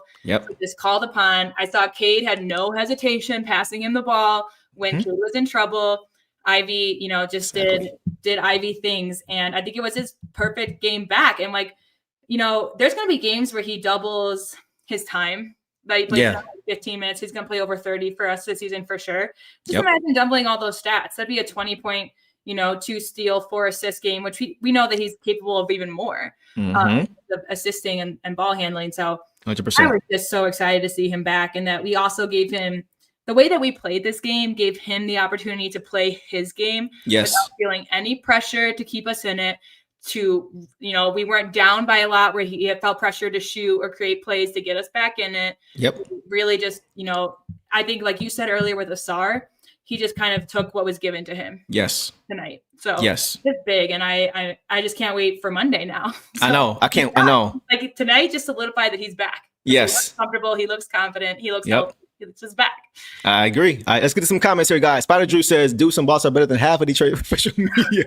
Hey, I appreciate it, fam. We gonna keep it rocking, man. As long as y'all rock with us, we're gonna keep rocking with y'all. So we appreciate that for sure. Thank you. Camille, what's going on? Says Nuggets finished our streaks twice last season. Yeah, that was when we had the 8-game streak when JD was going like this, right? He was doing all that. The very next game, I went to that game and we lost, and I was so annoyed. So you're right. I definitely want the Pistons to get a dub against the Nuggets this year for sure. I don't think we beat them at all last year, so it'd be nice to kind of get some revenge. Yeah, you're right, like you mentioned, right, for sure. So we got to get a dub at some point for sure. All right, but okay, guys, my thoughts on J.I. So I will say this: he looked like he hadn't played in 10 months to start. Right when he first, you could see the jitters were there at first. You could see he's a little bit nervous, trying to keep it under control. It's been a long time. It's hard to get your timing back on the fly. Look no further than Ausar Thompson. Last year with the blood clot, he missed 8 months. J.I. missed 10 months, right? So I was just saying from jump, don't expect him to come back and be peak J.I. from December of last year, because it just wasn't going to happen that way. But he looked pretty close. Had he played more, it would have looked pretty close. But I did notice early, because I was looking to see, is he going to be locked in defensively as far as knowing where to be and stuff like that. And you could see early in the game, he had a couple of defensive breakdowns, right, where he wasn't where he was supposed to be. And you can see guys like Caris LeVert letting him know about it. Guys like Stu letting him know about it. He was like, okay, you're right, my bad. Just like Tobias. It's like he hadn't played in a minute, had a mistake, got called out. Okay, cool, my bad, fix it. Move on. Like with the with JD, my bad, fix it, move on. I love this team can hold each other accountable. I love that. We've seen all these guys do it, and we see that there's no division afterward. That is a great sign. And it's something that he can fix. He just got back. So I'm not going to focus on that. I'm just calling like I see it. And that's what I saw, right? I could tell he was a little bit nervous, but he fixed it. He was a lot better after that. But that's all part of the process. But even with that, for this to be his first game back, he looked really good. Oh, yeah. Really good, man. More importantly, boss, he looks healthy, like he trusts his body. Yes, exactly. He looked like he trusts his body. He was knocking down shots. He was able to get all the way to the rim with ease. He even made a tough runner off the glass, which should have been an and one. And they called it a foul on the floor. Like, come on, bro. That's an and one. Are you kidding me? Easy. But I just liked how he looked as far as just, he wasn't favoring a leg. He wasn't afraid to push off. Like, the explosion was there, guys. He has not lost any of the explosion.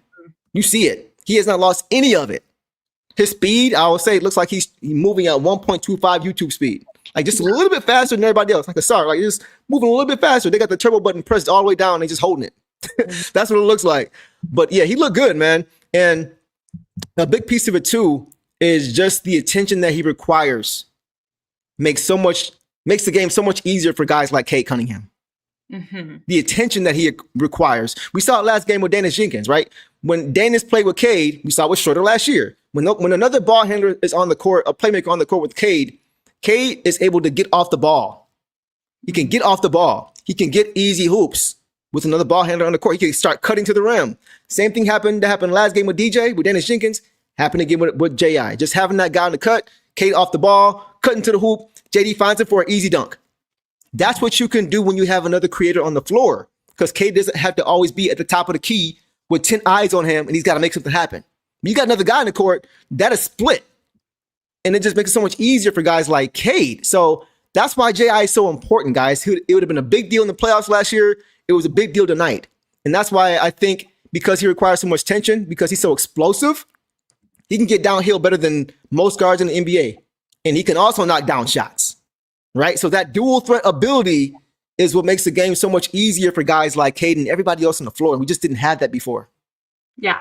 Ivy, Cade, Ausar, Duren play. I mean, come on, man. Like, it's the beginning. It's the athleticism and speed is going to be ridiculous. Yes. Ridiculous. Like, I was watching tonight on the break. You didn't see it a lot, but you saw it on the break. You would see the Pistons get a turnover. You see 4 blue jerseys down the court and one white jersey and one green jersey. Like, they just can't keep up. They just can't keep up physically with our speed. So the domino effect of just having him available, guys, is going to be so important. Aside from his individual stats and all that stuff, just how everybody else benefits and is able to up their game because of the attention being diverted because of him being on the court. It's going to be such a big deal. And I've been saying that forever. And one game back with him just starting to figure it out, we're already seeing it.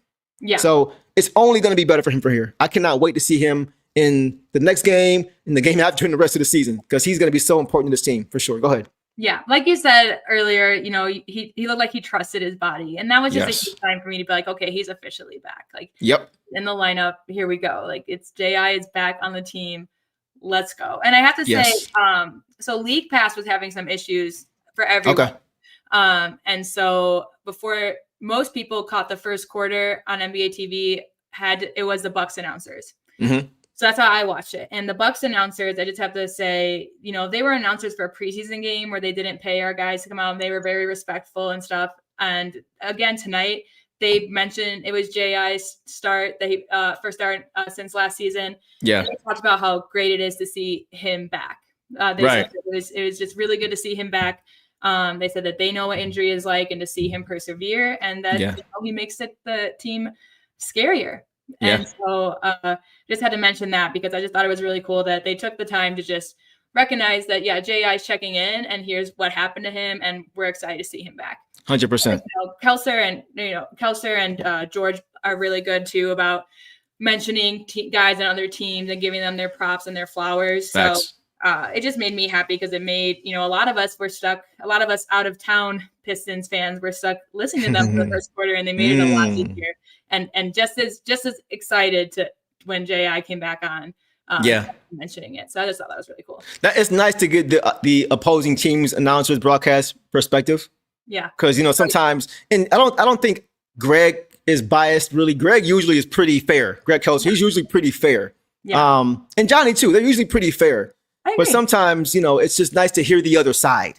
Yeah, and just in case I'm feeling biased, or whatever. So go ahead. And I will say another quote I wrote down for them is that they were just talking about how Cade is so good at drawing the doubles and playmaking off of it. So there are other things that I was seeing it too, that you double Cade and he gets the ball off, but Cade can only make those plays when he has, the reliable guys around him to go. Exactly. To. So it's just more dangerous. And like you brought up, teams aren't going to be able to double Cade with Ivy on the court. Nope. Or they're going to take that risk and it's not going to work out well for them. Exactly.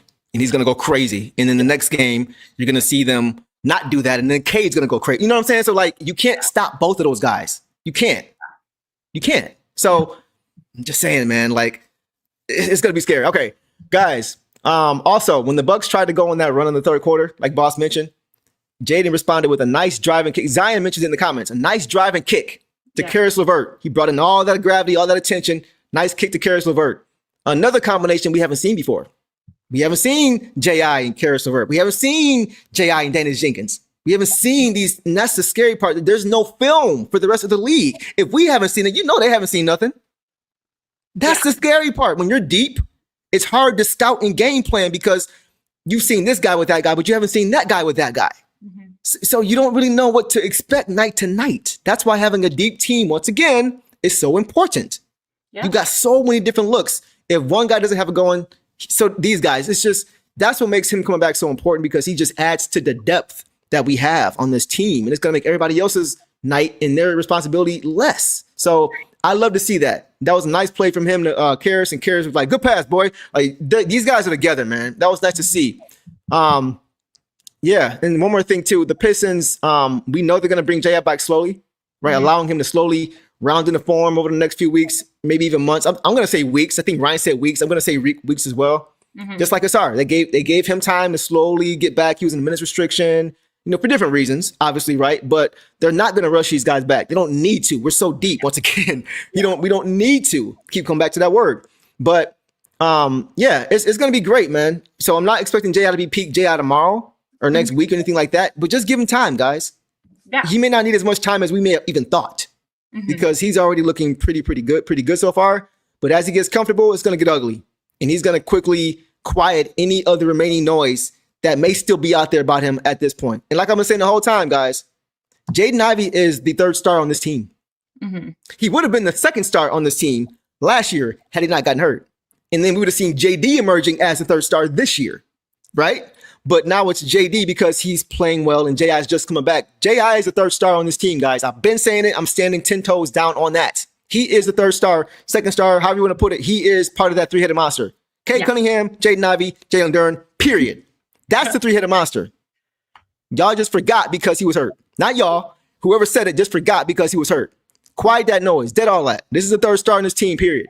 I'm just putting it out there. So we have our stars. They're already here. All that Trace talk. We're going to get to that Trace talk later. Dead all that. Don't need it. Everybody is here. Look at what we're doing right now. That's just, it kind of annoys me a little. Y'all know I'm usually real lighthearted, but that kind of annoys me. And I'm just so happy to see him doing what he's doing right now in this first game back, man. First game back. Man, watch out, league. Watch out. All right. We'll leave it there. Let's move on. Y'all know that's my dog. Let's move on to another one of my dogs, our dogs, boss. Daniss Jenkins. Tank. Tank tonight, guys, right? Only played 13 minutes, but still gave us 7 points on a perfect 3-for-3 shooting, a perfect 1-for-1 from 3, 1 board, 3 assists, 3 turnovers. Got to get those down, bro. 1 steal in 13 minutes. So overall, a great game from Daniss Jenkins in limited time. What are your thoughts on DJ? Yeah, I mean, just really good. I don't think the box score tells the whole story. He really, there was a couple I think we turned it over 3 times in a row in the second on zone defense. And once Daniss figured that out, he found Stu alone. He figured they really just took off. He drilled and needed 3. He took a contested pull-up really confidently. And then he had a play where he got the ball off a rebound and then just went rim to rim, got past defenders. I think he just played really clean. I think tonight was his worst turnover night. 3 turnovers. It was. He's had a 4-to-1, at least 3-to-1 every other game. I'm sorry, I just want to put that out there. Go ahead. Yeah. Oh yeah. And those were all early. It was kind of during when we were all kind of just figuring it out still. But again, just hugely reliable. I'm so glad that, he got 13 minutes tonight. I was curious to see how he would be incorporated, again, with guys back and healthy. But I mean, JB played 12 guys. 12 of our 13 guys played in the first half alone. And just to have that is great. And he's just, I trust him with the ball. I trust him when Cade's off the court. I trust him when he's with Cade on the court. I just trust him. And he's just really earned that. So played solid tonight again. He did what was asked of him, and he did really well. For sure. Zion says once it gets back to usual, having Daniss out there with Cade or Jaden being staggered is going to be phenomenal. Yeah, but we just talked about that, boss. Because Daniss can play shooting guard or he can play whatever position you need. So he can play with either one of those guys. And you mentioned it before, having a 4-headed guard or 4-guard rotation, maybe 5, but 4-guard rotation with Cade, Jaden, Caris, Daniss. That's going to be scary. That's not even counting Duncan Robinson. It really is. Who was playing great, by the way. Just those 4, you got 2 dual guards and 2 pure points.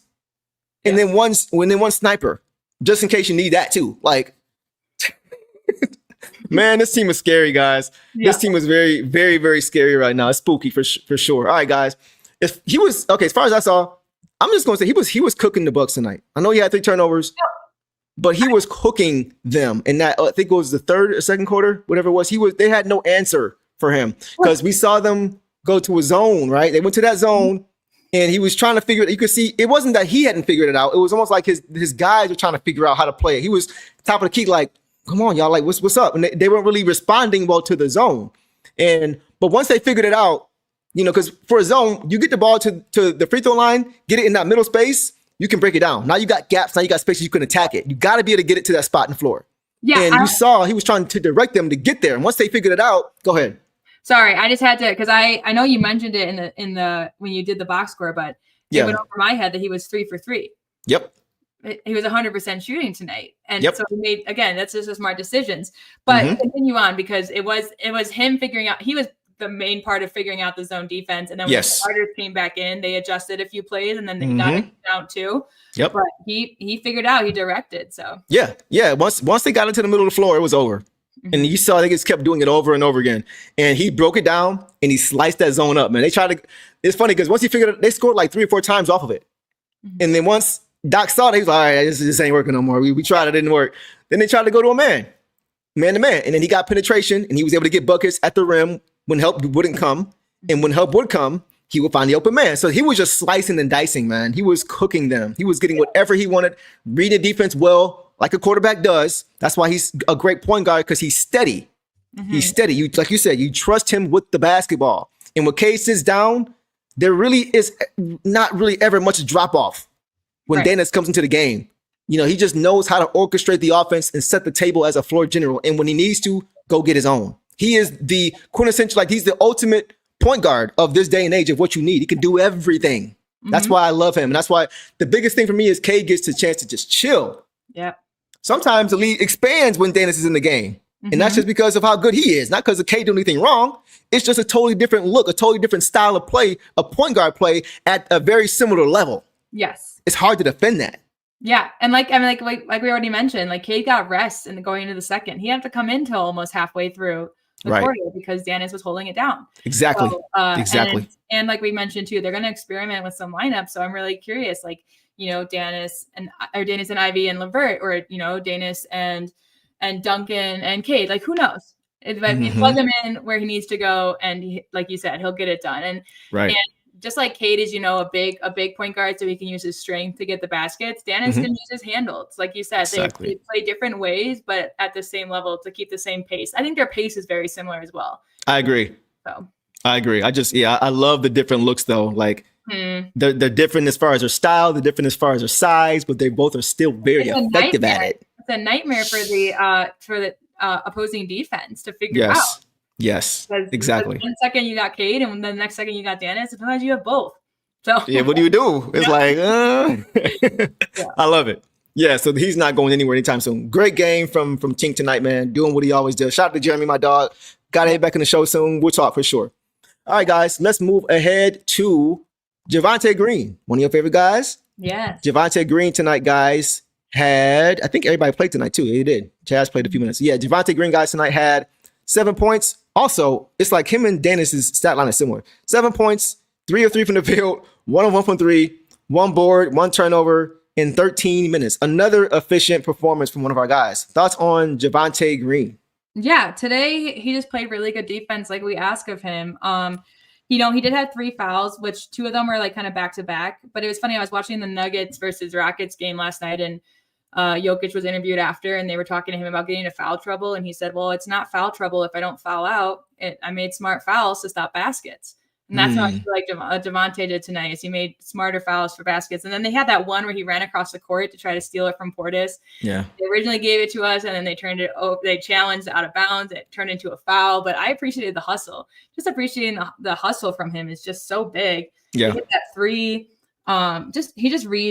He reads the floor really well as well. He's just very smart, very like big IQ. 12 minutes, you know, it felt like he was out there for more. He also shot 100%. Yeah, that's what I'm saying. Him and Daniss had a very similar stat line. 3 for 3, 1 for 1. Absolutely insane. In 13 minutes, just like Daniss. It's crazy.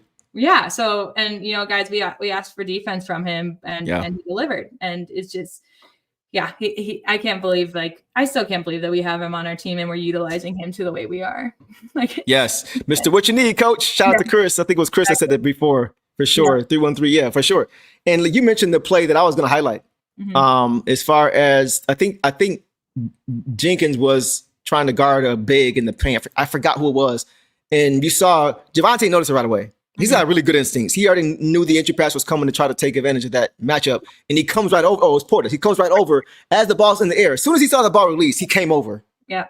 And so just the defensive awareness is what I love. Like a lot of guys you would have saw, not on this team, but a lot of guys you would have saw, that would have been a layup or easy dunk or and one. You know, Daniss trying to foul him and then he powers through and he either gets fouled or gets and one because the guy didn't come over. He came over and he didn't come over late. He didn't come over after the shot was already going up. Like he came over, the ball goes up, entry pass, he's there. He's there. Like that's why he the little things. Those are the little things we talk about. He knows how to play defense. He's just a very smart player who is willing to do whatever it takes to win the game. And he can shoot the basketball, right? Yeah. So he gives you something on both sides of the ball, man. He's just a winning basketball player. I said it before. He's one of those guys who may not start a game, but he might finish a game for you. Yeah. Because he's not going to hurt you and he's going to make an impact for you in a positive way. I love Javonte Green, man. He played great again tonight. Yeah. And again, with the decision making, just, making all 3 of his shots, that just goes to show that, when he had the opportunity, he took it, or he knew what he needed to do on the offensive end, whether that was set screens or move around in space, just big time. So again, Boxford doesn't say it all. Bro, these comments are hilarious, bro. I see the Savage Woo in here for sure. Woo, let me check out all these. Jada Pinkett, woo. Let's see what else we got. What you need, coach? Let's see. Mr. What Woo need, coach? I like that. Mr. What Woo need, coach. Mr. What Woo need, coach. The Wu-Tang. Yeah, Wu-Tang. Sinclair James. Woo. I'm dead. Y'all are hilarious, bro. I saw the Jeffrey Osborne last time. Anybody remember Martin going, woo? I don't remember that. Granted, you got to remind me of that. I might check that out later. But there's so many references. Y'all are hilarious, bro. Y'all are hilarious. But yeah, Javonte was great. He was great, man. Again, and he has been great all year. Like I said, I don't think anybody thought he would have this kind of impact. Yeah. Consistently, night overnight. He's been very, very good. Very good, man. Maybe be the signing of the year in the offseason. All right, guys. Let's go to our next guy in Isaiah Beef Stew Dog Pound Sr. Tonight, guys, he had 7 points on 3-4 shooting, 1 or 2 from 3, 2 boards, 1 assist, 3 blocks again in 23 minutes. What did you see from Stu tonight? Yeah, just great defensive effort. I mean, the block on Kuzma in the first half, the block on Cole Anthony, which was, big, because it was Cole Anthony went on a little bit of a run himself. Yeah, whatever. And I was like, let's shut him down, guys. And Stu did. So, yes, he did. So just the blocks and everything, just being there. 3 of 4, 75% field goal is huge for that as well. Wow. Field goal percentage so as a team, it was almost 63%. That's so impressive. As a team, right. You're right. And 53 from 3. Sheesh. That's insane. We shot the same, real quick. We shot the same percentage from the free throw line as we did from field goal percentage. I don't know if that's a good thing or a bad thing, but from a field goal percentage, that's great. Go ahead. I mean, yes. I wonder if that's our most efficient game of the season, 63%. Could be. I'm good curious. Point. But again, that just goes to show how they were spreading it out, making the right decisions. He is just our big guy in the paint. He was box score again, doesn't reflect it because he was Mr. Defense tonight. We needed his. He had the 1 of 2 for the 3-point as well. We just needed him. He did what we needed him to, and that was defend. But 23 minutes out there with that kind of stat line, it just goes to show me that he was, out there for defense. He was defending and helped these other guys get their shots. So for sure. Yeah, shout out to Stu, man. Jamaican party shit. Big dog, top shotter. Says she wanna just roll the king dada. Yeah, for sure. Shout out Stu, man. Go check his song out, Big Dog, if you have not, by the way. Great song. But yeah, Stu was great, man. His presence, you mentioned it with Cole Anthony, how he got a shot. Somebody said it in the chat, Stu swatted that shot was a little bit extra. It was for J.I. almost. He just kind of threw it out of bounds, okay. In the very next play, you saw Cole Anthony kind of get into the paint again, and Stu was like, "What up, bro?" And he was like, "Yeah, let me go ahead and get rid of this real quick." That's what he does. It scares people. Oh man, that was funny. Marvin says, "Deuce, you need to change your name from Downtown Deuce to Dog Pound Deuce." I'm not going to change it officially, but when they when they have great nights, when they have really good, when Ryan goes off and Stu goes off and Javonte goes off, when all the Dog Pound goes off simultaneously in the game, I'll have some kind of Dog Pound Deuce reference. Yeah. We'll do that just to shout them guys out for sure. I like it. That does have a nice ring too, doesn't it? For sure, 313. I like that. But yeah, Stu was great. I have nothing to say bad about Stu. He just brought, once again, the stat line does not tell the story. 23 minutes and 7 points. You might look at that and say, well, how do you play 23 minutes? Because he had an impact. The same way Ausar Thompson played 28 minutes and had 6 points. Impact. Yeah. Gotta watch the game. Gotta watch the game. So once again, Stu is the ultimate deceiver when it comes to box scores for sure. And he did it again tonight. Great game from Stu. All right, guys. Let's go on to, one more thing. You mentioned it earlier, but the nice play that he made to Cade, the pass back out of the pick and roll. That was nice. Stu set a nice screen. Cade got it to him. Both guys come over to Stu because normally you think he's going to go for a shot. Gave it right back to Cade and froze both of the defenders for a dunk. Yeah. Beautiful. That's the growth on Stu. He's going to get as close as he can to that ceiling. He's getting better every year watching film. So I just love that he's continuing to grow his game and working his craft. I love it, man. It's like when Ivey got it to Duren, who got it to Cade. Like some of these look drawn up, but they're not. Because, you know, you can't draw up a play like that, really.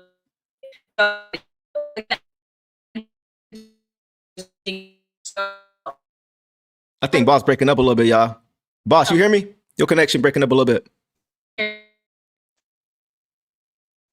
I think we lost you for a second. You kind of looking like this. You're good? You might have to come back. There we go. There you go. There you go. You back. Go ahead. Okay. Sorry. You good. You good. But yeah, I just think that again, it's intention. They look intentional out there. They're making smart plays. There's no hesitation. If there's any hesitation on that pass from Stu, it would have been taken. You know? Right. So, and Cade was ready for it. That's all. For sure. Cade was ready. Absolutely. Absolutely. Marvin, I appreciate you, bro. He says, Deuce is a dog at this and singing. I appreciate it, bro. I'm trying to do the multi thing, you know, so I'm trying to bring something different here that, you know, we don't really have too often. So I'm trying to switch it up for y'all. And Boss brings something totally different, which is why she here for sure. But I appreciate that, though, for sure. Dog Pound Boss, too. Hey, you know, we got to get you a nickname, Boss. You know, got to get you a nickname. I don't know what we're going to do, but we'll figure it out offline. Dog Pound Sarah? I don't know. Dog Pound Boss. I like Dog Pound Boss. I like Dog Pound Boss. We'll go with that for sure. All right. All right, guys. So let's go ahead and move on to... Let's go to Caris LeVert. So, guys, tonight, Caris LeVert in 13 minutes had... But a lot of these guys are playing like 13 minutes tonight. It's just spread out so beautifully. 13 minutes, 15 minutes. I love it. Yes. 4 guys tonight had 13 minutes. Javonte, Caris, or 3 guys. J.I. had 15 and Daniss had 13. I just love the balance. But Caris had 5 points on 2 for 6 shooting, 1 of 3 from 3, all of 1 from the free throw line, 1 assist, 1 turnover, 1 steal in 13 minutes. So what did you see from Caris? I'll take 5 points, 1 assist, and 1 steal in 13 minutes.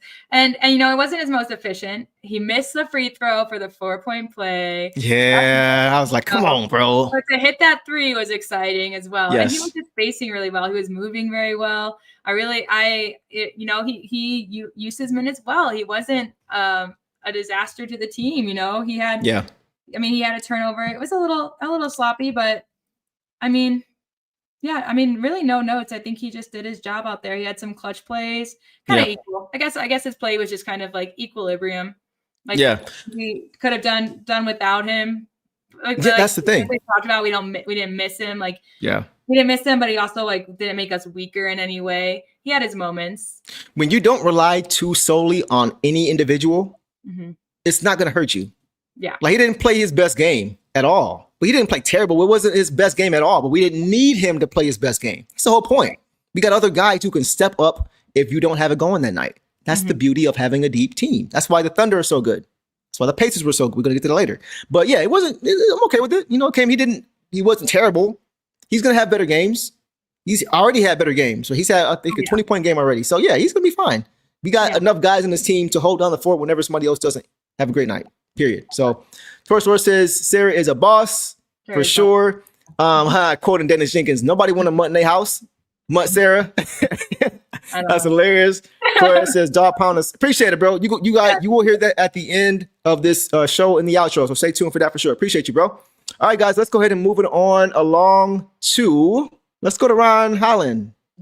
Tonight. So he was our last, well, not our last reserve, but one of our last reserves. You can get to Chaz if you want as well. But tonight, guys, Ron Holland finished with 4 points on 2 of 6 shooting, all 3 from 3, all 2 from the free throw line. So he did not shoot well at all. He had 2 rebounds, 2 assists, though, 1 turnover, 2 steals. So he did some other things very, very well in 17 minutes. Tee off on Dog Pound Jr. Lil Ron Holland. Yeah, we still haven't really seen him. He's been in kind of a sophomore slump, as they call it. Yep. We call it that for a reason, guys, because it's not uncommon. So consider that. Right. But he had great perimeter defense. I think he did in the second. He really kept them off of the 3-point line. Right. Forced a turnover on Anthony.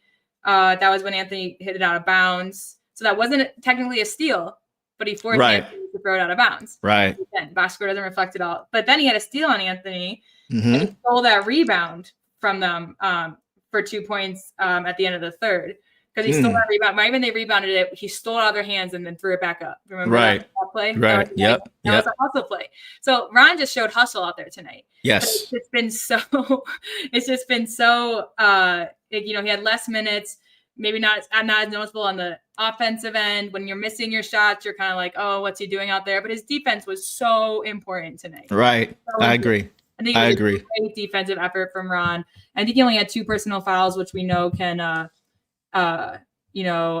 impact him as well a little bit when he gets in those zones. He doesn't like to get into foul trouble. One of those fouls was the one that Cade picked him up off the ground too. Right. Yeah. So smart fouls. I think just smart play from Ron. He took the shots that were given to him. Yep. Again, that's why I think he had a lot of threes. He wasn't trying to dribble it into traffic. Just smarter play. It just wasn't sinking for him. Like, imagine if those shots sank. He'd have a much, more positive stat line, but his defense, again, just made up for it. And I'm kind of predicting, we played the Pacers last week. We'll play them again on Monday. I think Monday will be a good game for Ron. I could see it. I could see it. Yeah, like if he had a Javonte Green type of shooting effort, he'd be like, he played great. Like 3 for 3, 1 for 1 from 3. Like, that's the only difference. His shots just not falling right now. It's okay. By the way, B-ball boss. I like that one. Like, because you like B-ball Paul anyway. There's only one B-ball, and it's B-ball Paul. Yeah. Okay. Cool. I did see that one though. And I saw this too. Sarah Rose boss. I like that. Oh man. Oh, some Ricky Rose Ross. Oh, I like it. Okay. So we get some ideas out there. I'm coming. As far as what I saw from LeBron, right? So you said he didn't shoot it well, but he had the effort. He played good defense. And now we talked about it with Caris. Not that the Pistons are basically whole. I think with Ron right now, like, the focus just needs to be on the defensive end and just focus on knocking down that 3 ball when it's there. He took it. He just didn't fall. He didn't play bad as far as how he's supposed to play. Right. The shots just didn't fall. Yep. That's okay. Like, for him, I think he needs to try to be a young Javonte Green. Try to be because he's doing a lot of the same things Javonte does. He's not making a ton of mistakes, right? He's just playing his game. The only difference between those 2 guys is Javonte knocked down shots and Ron didn't. Yep. So just keep working on that 3 ball and keep working on your defense. We have facilitators now. We got creators now, especially now that J.I.'s back. We are good in that department. So now he can settle back into what he does best, which is be a hound on defense, be part of that dog pound on defense, get after guys, make it tough, get into their head, right? Get it under their skin and knock down shots when they're there. And when you need to in the pinch, go make a play. Right. Like Javonte Green does. But he's playing fine. Like, he's playing the way you want to see him play. The shots just aren't falling. And I'm okay with that because every play goes through that. Yep. They'll start falling. Not worried. It doesn't matter the point differential. Like, we were up, I think we were up by 27-29 when he was in and made those steals. Like, he's going to play with hustle. And we knew that, with his draft day interview, he just talked about, I'm just always going to play no matter where we're at the scoreboard. I'm going to play the same. Yep. So he did what was asked of him. And I enjoyed watching him tonight. He was fun. Yeah. And we'll also see him be able to get out in transition more too. Yep. Right. That's another one of his strengths, is being able to get out and, and get nice, easy buckets, dunks, highlight plays. That's going to be there for him too. So I'm not worried at all about Ron Holland. He's going to be just fine. Just fine. Okay, guys. You want to get to Chaz Lanier real quick? And then we can go to our last topic. Let's just do B-ball and Chaz real quick. Oh, B-ball Paul. Can't forget him. B-ball boss, B-ball Paul. Okay, go ahead. Let's see. Which one? You want to start Paul Reed first? Let's go Paul Reed first. Okay. Tonight he had 2 points, guys. 0 for 1 from the field, 2 from the free throw line, 1 board in 5 minutes. Take off. Yeah. I mean, B-ball Paul, I get bummed when we don't get to see him a lot. This just means we don't need him. But I know that he would have produced more if he had more minutes. But to make his free throws when called upon, he got the rebound. 4 minutes is, very little time, and he did his job. And I like to see him. And I'll just get Chaz out of the way too. It's just fun to see him out there. I was hoping he would score so we could say that everybody scored. I know. But he didn't really get open. You could tell that they were running plays to burn the clock because he just kind of stood still in the corner. Yeah. But just to get everyone in to play is huge. That's cool. It's something that we would have dreamed of in the past, and not because we're playing in garbage time, but because we're playing so far ahead that we can afford that. So both of them. And again, like we talked about, JB is just going to have, it's a good problem to have, all these guys. And if maybe someone in our starting lineup, they all produce really, if someone wasn't producing, then you would bring in B-ball Paul for defense, or if Duren or Stu got into foul trouble, then Paul Reed would have 10 minutes. If we needed more scoring, Chaz could have come in a little bit more too to get hot from 3, but we were staying hot. So it's going to be situational for those guys, but they'll have games where they play minutes like this, and they'll have games where they play more like 15 minutes. So, and that's encouraging. It's like for B-Wall Paul, because it's like we have 3 bigs, right? And he can barely even get on the court.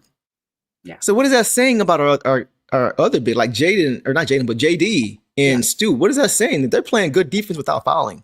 Yeah. They're not even getting foul trouble. And you got guys like Javonte Green who can play way bigger than he is. Mm-hmm. That's been, I think, the biggest difference. I think Javonte has taken some of those minutes from Paul Reed, but it's cool because we have another guy who, if we have foul trouble, we can go ahead and put him right there. We can have him play the 4 if we need to in small lineups. Like, he's shown he can do that. Yep. He's just a very good defender. So Paul Reed is just a luxury to have him on his team when we need him, because he could easily be a starter or second big on a lot of teams. Yeah, and so having him here in that level, and for him to be able to be humble enough to say, hey, whatever you guys need me to do, I'm going to do it. That's what I love most. Go ahead. Yeah, and like, again, if Giannis was playing tonight, it would have been a different story. I think we would have seen more Paul Reed, whether that was to go in and give our guys breaks, whether it was to deal with foul trouble or to be the foul trouble. Good Sometimes point. you gotta sacrifice. Sometimes, if they want to keep Duren and Stu out of foul trouble, then they say, go crazy, Paul Reed. And I think he would have done damage. We know how much he hustles. So, and these next couple matchups we have aren't a ton of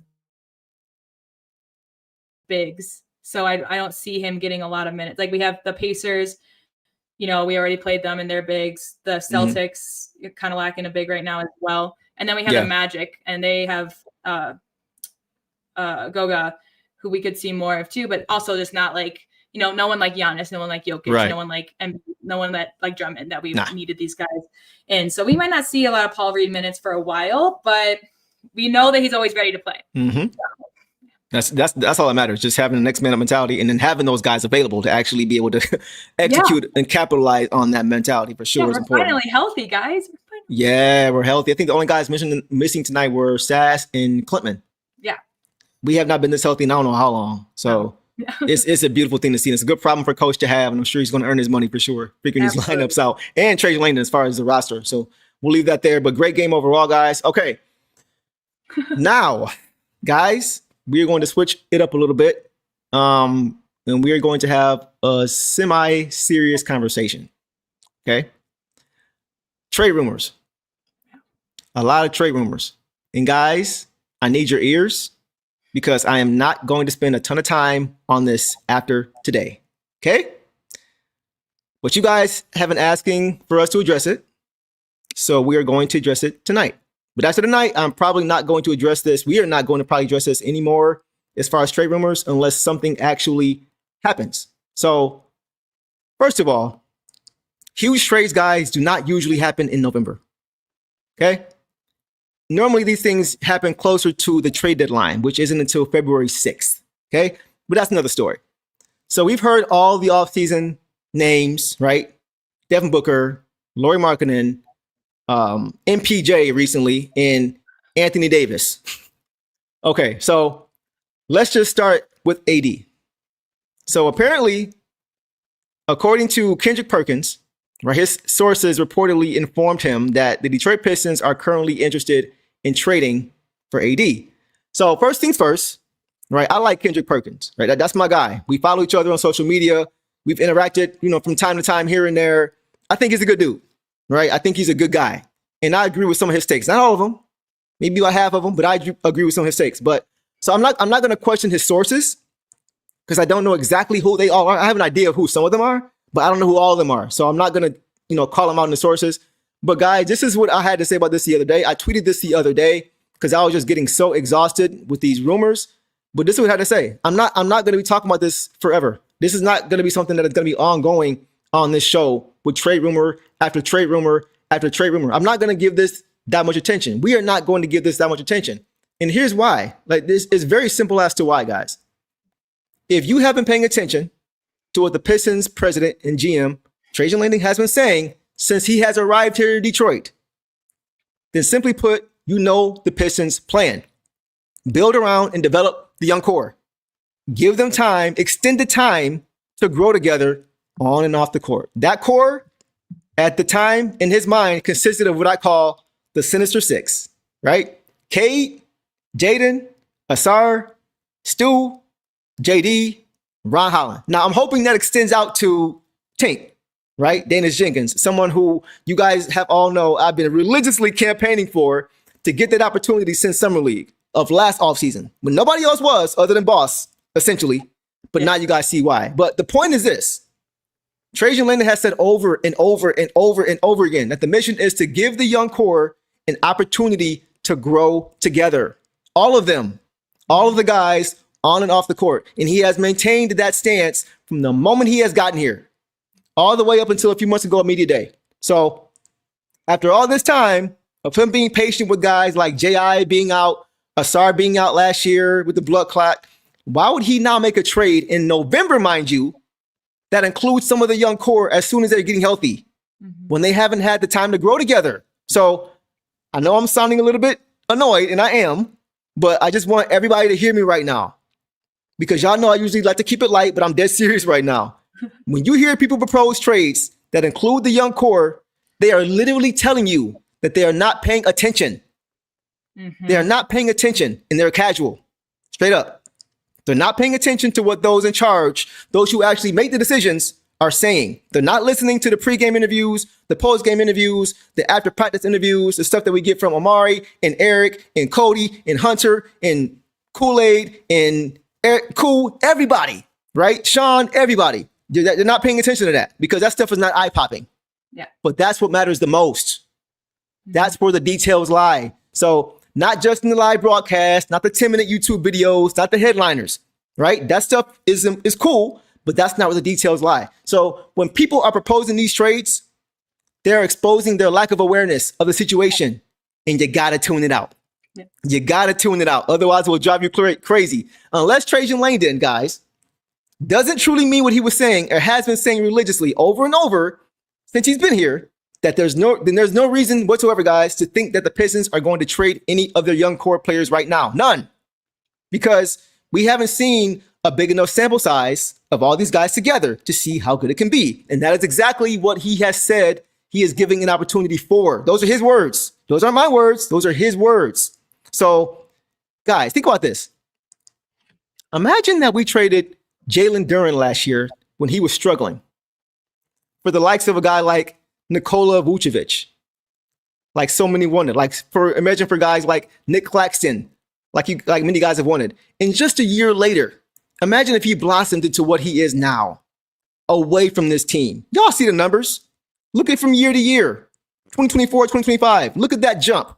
Imagine trading him last year when he was averaging 8 points, shooting 50% from the free throw line, to him now averaging 20 and 10, looking like an all-star, and he's doing it for somebody else. Imagine how sick you would feel.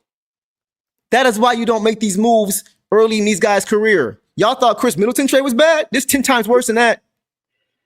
That's why you don't make any moves prematurely with your young players, with your young core. You got to be patient. You got to let them grow. That's why Trajan Langdon is a GM and we are not, boss. Yeah. Yeah. I mean, I agree with everything you said. Guys in the comments, we see you. I would say so annoying, bro. I'm sorry. Well, but I just couldn't bring it up because I didn't want to interrupt. But I agree, and not only just for the fact that we're on a 12-game win streak with these young talent who are facing up against NBA players and winning. You know, they're like we talked about earlier. They're going to use the excuse, well, Giannis was out tonight. Okay, we had 5 guys, 6, 7 guys out at one game, and we still pulled it out. Facts. You know?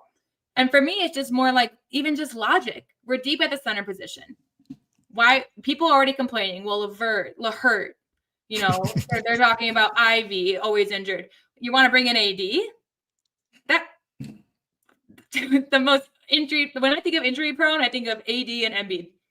That's why I think of first. That's what I think first, and Paul George, honestly. But so we got that, and then I saw one today with MPJ. We thrive off of ball movement. You want to give it to a guy who refuses to move the ball? Ball stopper. MPJ just had his career best game in assists this year. 6. Letting you know. And you know why he was able to win a championship with the Nuggets? Because he had a guy like Jokic who was able to, Jokic created that. Yes. Jokic. Yes. MPJ is thriving on the Nets because it's the Nets, guys. Yes. That's you could have put anybody at that 3 spot with those Denver Nuggets and they would have won a ring. Exactly. And that's what they did. That's what they said about KCP too. They said Jokic elevated his game. Yep. Anyways, regardless. Yeah, Cade could elevate his game, but do we want him to? No. And MPJ is not great on defense. No. I've seen it myself. I've seen it. No. Not at all.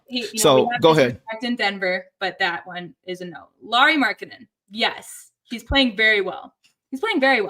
Also injury prone. Also not a passer. I'm gonna get to him. Not a defender. He's doing great in the paint, but again with the Jazz, him and Keontae George are basically their only offensive producers. He has to carry the load. I like that our team can do it do it all together. Tonight we had multiple guys above 10 points. That to have all our starting 5 basically add up to 100 points separately. They all got into double digits except for Ausar. Yep. But we had 5, 6 guys at least get into double digits tonight. That's better team ball. That's what we play. Yeah. And Lauri would take away a lot of minutes from a lot of these guys. It just wouldn't fit. And honestly, Markkanen isn't looking for a role where he only comes in for 16, 17 minutes. Yep. He doesn't want that kind of role. I don't blame him. So it's not even just the fact that these are being pushed ridiculously. I can't open any media app without a new post about it. So annoying. It just doesn't make sense. It doesn't make sense. Just think about what Tom Gores, the Pistons owner, said last year. Yeah. Before the Pistons got Tobias and THJ and Bees, right? He said that out of his mouth that there was too much money sitting on the bench. And what he meant by that is that there were too many guys making a lot of money on this team who were just sitting out for huge portions of the year. And that he wants guys on this team who want to play and that can play. And you mentioned it already, but that's kind of what you will be bringing in with Anthony Davis. Yeah. He's a great player when he's healthy, but Charles Barkley calls him street clothes for a reason. Yeah. For a reason. He's always hurt. Yeah. He's very injury prone. Go ahead. Exactly. Well, I just have to say, again, guys, also, if you're a team trade, think of it this way. What our guys are doing right now, especially our deep guys, the way that they're going to be worth more end of season. Mm-hmm. So even if we give them more time to up their value, if we want to get one, that's a way to look at it. If you are trade oriented, there's no need in November during a 12-game win streak. Mind you, this was during the 11-game win streak. People to bring up these insane trade things when everything is working and the prices are ridiculous. Look, I'm excited about Ron. I'm excited about some of the guys that Trajan has gotten in the draft too. I don't want to give up picks. No. I don't want to give up picks for these guys. We're a young team that's building around. We have soon, Cade and Stu and them, they're going to be our vets and we're going to surround them with young talent and we need picks for that. Yep. So why would we go all in right now? And so when we're winning, it's crazy. Exactly. So I'm in the same boat as Deuce. That's why I let him talk because I'm exactly the same. I don't want to see any trades. The only time we made a move last year was when we needed to with Jaden going out and we brought in Schroeder again for a very good deal. I think we just picked up his contract and maybe a pick, right? Yep. Is that it? And then I don't, and like Deuce said, I don't see Trajan making a move like that or even JB wanting to after what they've talked about. And they even readdressed it after the season talk. They talked about how they're excited for J.I. to come back and see what these guys can do. I just don't think it's on their minds. I think it's just media talk. And so it's just annoying because it's why? Tune it out. It's these guys probably want to come play for a winning team like Detroit. I don't blame them. I don't blame them for wanting to be traded here. It's not even about them. It's just the rumors that are getting pushed. Bro, be quiet. Yeah. Are you watching our games? So exactly. And the thing with AD and not even just him, but the other guys we're going to get to, their contracts are bigger than Cade's. Yeah. Question. Does anybody here right now think AD is better than Cade Cunningham? Anybody? I didn't think so. So why would you want anyone who is not better than your franchise player making more money than your franchise player? Yeah. What sense does that make? And that honestly is what I think about when I think about Devin Booker, who I like, by the way. I like Devin Booker. But Booker's also 32, like AD. He makes $64 million this year, guys. 69 next year. Is Devin Booker better than Cade Cunningham? I'll wait. No, I won't because I know the answer. You add Booker, right, with that contract, you make it nearly impossible to keep guys like J.I., J.D., Ausar, Ron, the young core. Bye-bye, that's over.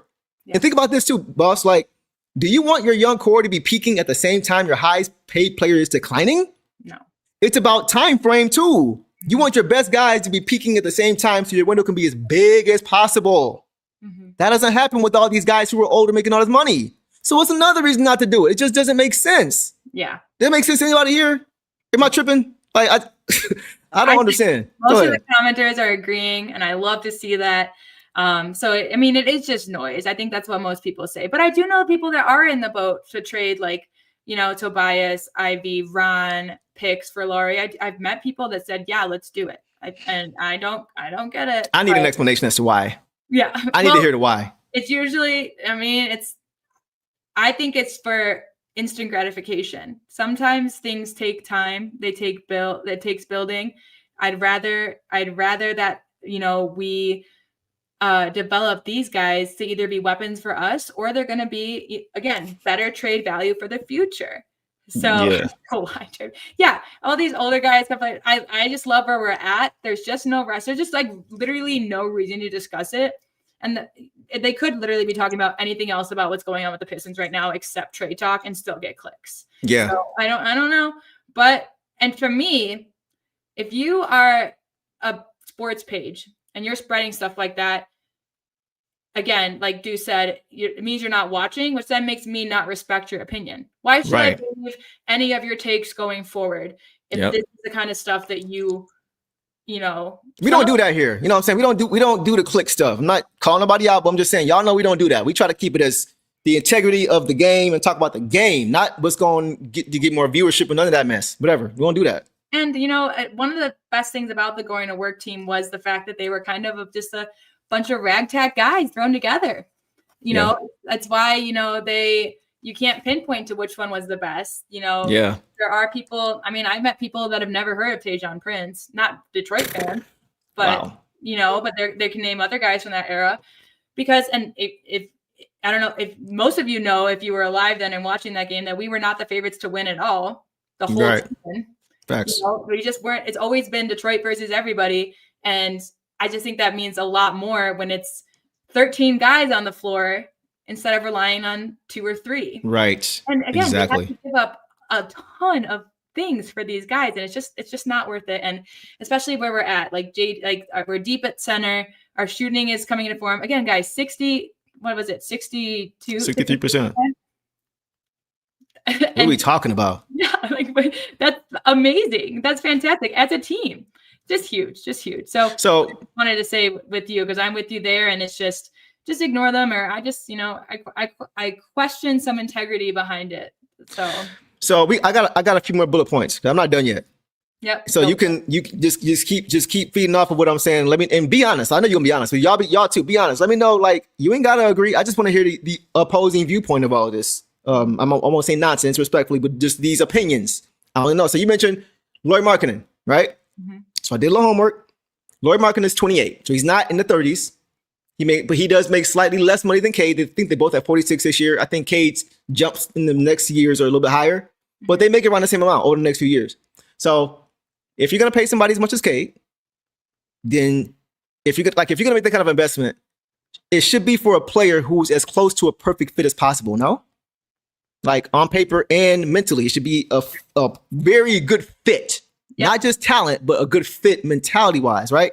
Daniss Jenkins, what was it, earlier this week? He called the Pistons, nasty dogs, nasty boys, right? Isaiah Stewart, Jalen Duren, Ron Holland, they call themselves what? The dog pound, right? Coach Bickerstaff, he said that this team was built on defense and that their mentality is to beat you up mentally and physically every single night, right? Mm-hmm. So the Pistons are a gritty, tough, physical, defensive-minded team. That's their identity. That's what they thrive off of. It's how they won. Do any of those things sound like Lauri Markkanen to you?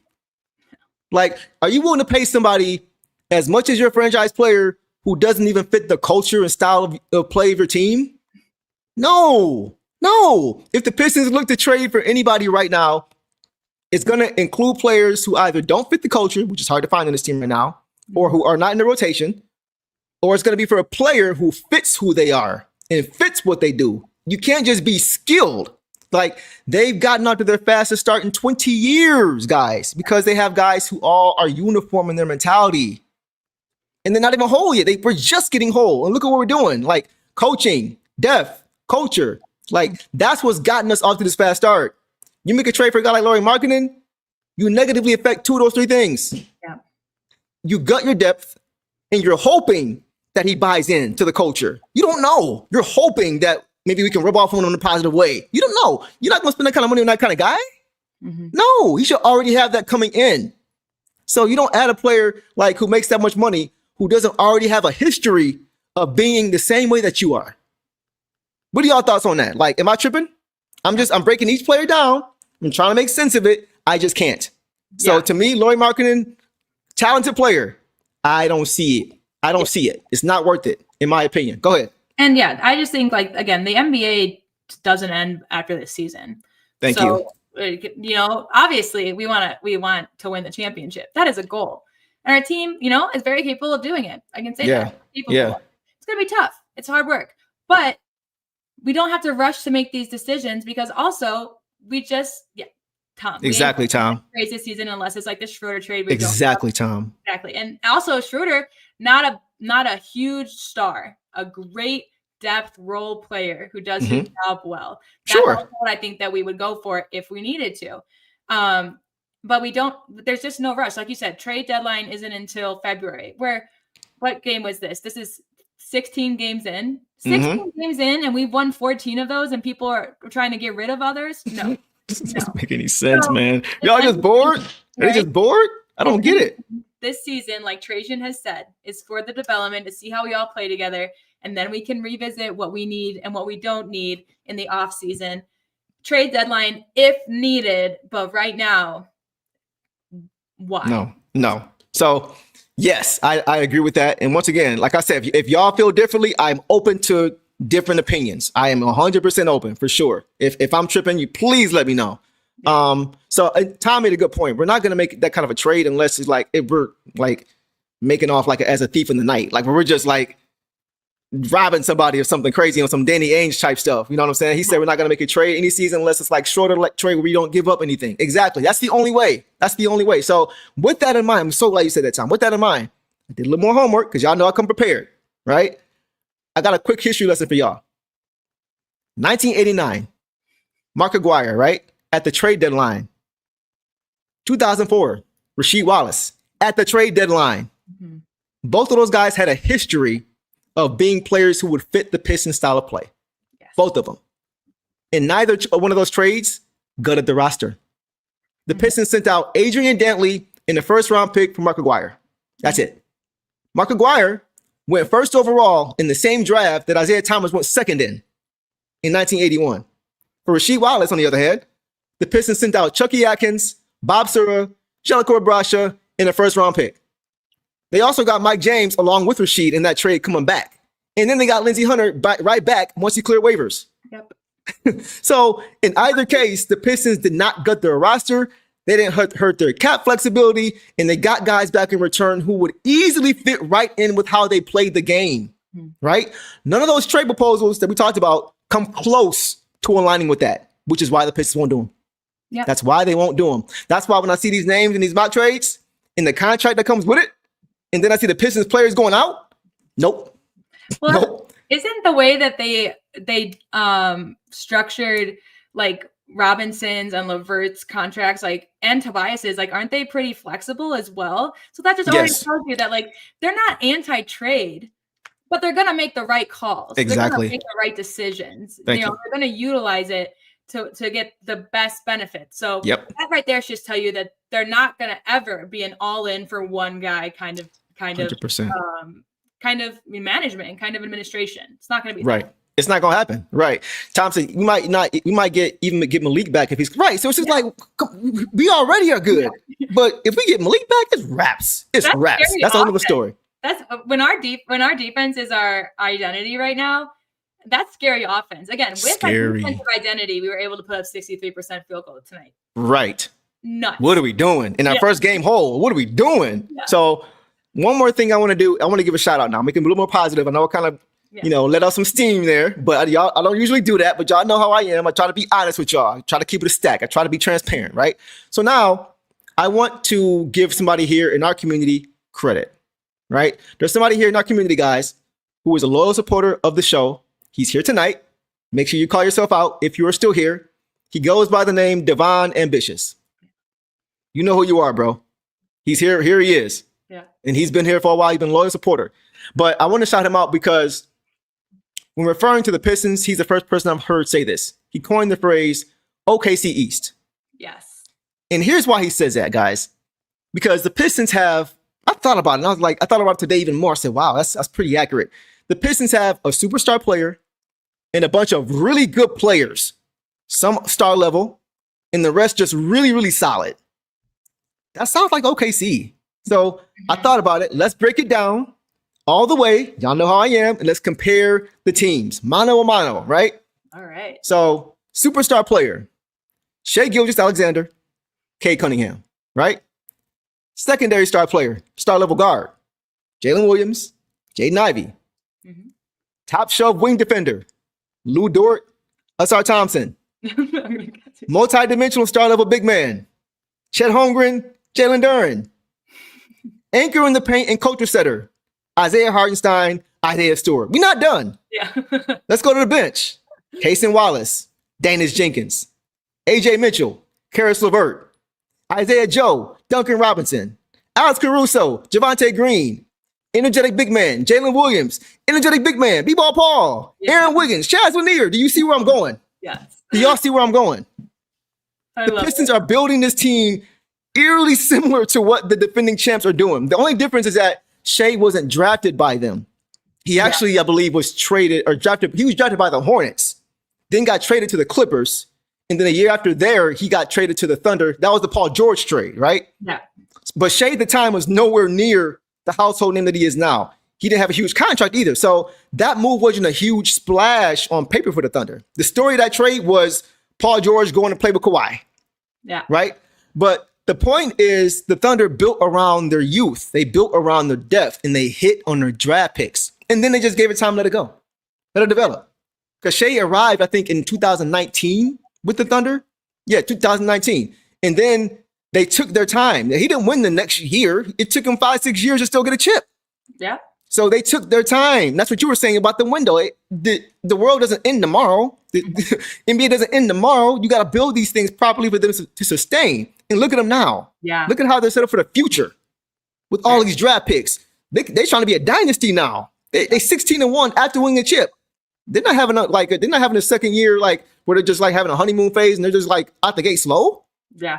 They're set up perfectly. So guys, the Pistons are building this team the same exact way. So now let me ask you guys 3 questions. Let's go back to last year's conference finals, right? The Thunder played the T-Wolves in the Western Conference Finals. The Pacers played the Knicks in the Eastern Conference Finals. So here's the question. Did the Thunder series, did they win? Did the Thunder win that series because Shai is just way better than Ant-Man? No, he's better, but not by a crazy wide margin, right? They won because when you go to the bench, the Thunder were way deeper than the T-Wolves. They were better off their bench. They had a sizable advantage off their bench. And if you watch the games, it showed every time. So let's go to the East. When the Pacers beat the Knicks, was it because Hallie was head and shoulders above better than Brunson? No. It was because when you go to the bench, the Pacers were deeper. They were the better team. You had guys like Bridges for the Knicks saying, we're playing too many minutes. They weren't deep enough. So neither the Timberwolves nor the Knicks could even get to a game 7 in those series because of it. The Knicks lost in 6. T-Wolves couldn't get past 5. That's the difference, guys. So now let me ask another question. When you get to the finals, when the Thunder and the Pacers met in the finals, how many games did that go? 7, right? That was a nail-biter series, right? Yeah. And if Tyrese Halliburton doesn't go down with an Achilles tear, there's no telling who wins that game. Because despite that, the Pacers were still winning at halftime, 48-47. They were still winning the game. I had Pacers at 7. I had Pacers You had them at 7. I had Thunder at 7. It was split down the middle for everybody. Yeah. But that's the point. They were evenly matched. Not just the starters, not just the stars, but the bench. Mm-hmm. That's why it was so close, because both of the teams had the same components. Yeah. Great coaching, a great superstar, a secondary star, and a team full of depth. Guys who played the same way, guys that were together. And you know what's crazy though, is the Pacers, I don't think anyone expected the Pacers to be great without Hallie this year. Mm-hmm. But they've only won 2 games. They're last in the East. And we've already proven that without our superstar, we can get it done. They have trouble moving. So the depth is huge. And, the Thunder took the Nuggets to 7 games last year in the playoffs as well. Right. And so the Thunder are a talented team, just like we are. It's again, we're a little younger. The Thunder already have some under their belt. I'm excited for our matchup because it is, like you said, there's a lot of key guys, and it goes off of cohesion. Like, they're a very cohesive team. Yep. They're very cohesive, and they're very defensive, and just like we are. And so we should have beat them last year, by the way, low key. Yeah. Just saying. Well, we could, go ahead. We could this year. So yeah. Them and the Nuggets are, like, I feel like the biggest threat to us right now, the way that we're rolling. We have plenty of time. And again, guys, our streak isn't going to go on forever. It feels like it right now. It's gonna, but like I mentioned, it's not going to be, I don't think we're going to give out a blowout. I think it'll be a hard fought game that might end in a loss because there's talented NBA teams out here. Yep. But we're getting, J.I. again, just the fact that we saw him tonight. We still have a few more, easier games before we head into the west side of the year. We play a lot of west teams the second half of the year.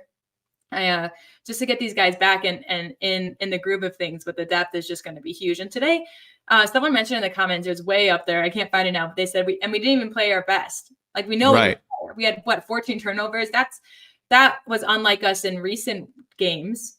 And so we really can do better. We played really well, but we can do better. And it's just the fact that, like we've mentioned, that we got new rotations tonight and they still played great. There was no disruption in anything. We still really, and that's just going to keep growing. That's going to keep growing. But the fact that you can just throw in anyone at any time in any lineup and they can produce is such an advantage to have over other teams. Facts. I totally agree with that. Yeah, Crutch said it took Shea 50 points to beat us last year, and they won by 6. Oh yeah. And he was on some foul merchant stuff for real that game, but that's a whole nother story. Yeah. But yeah, I think your point is very well taken. And this too, like, I just thought about something else too. Like, I'm not gonna focus on it, but just to be fair, we're gonna talk about history. We gotta talk about all the history, right? I know he's not here anymore, and I know he made a lot of mistakes when he was here. But before coming to Detroit, do you guys know who spent 12 years as an assistant GM with the Thunder, learning from Sam Presti before he came here to Detroit? Troy Weaver. He learned about the importance of hitting on draft picks, building around your core, and he was there for 12 years, guys. That's why he drafted Cade and Stu and J.I.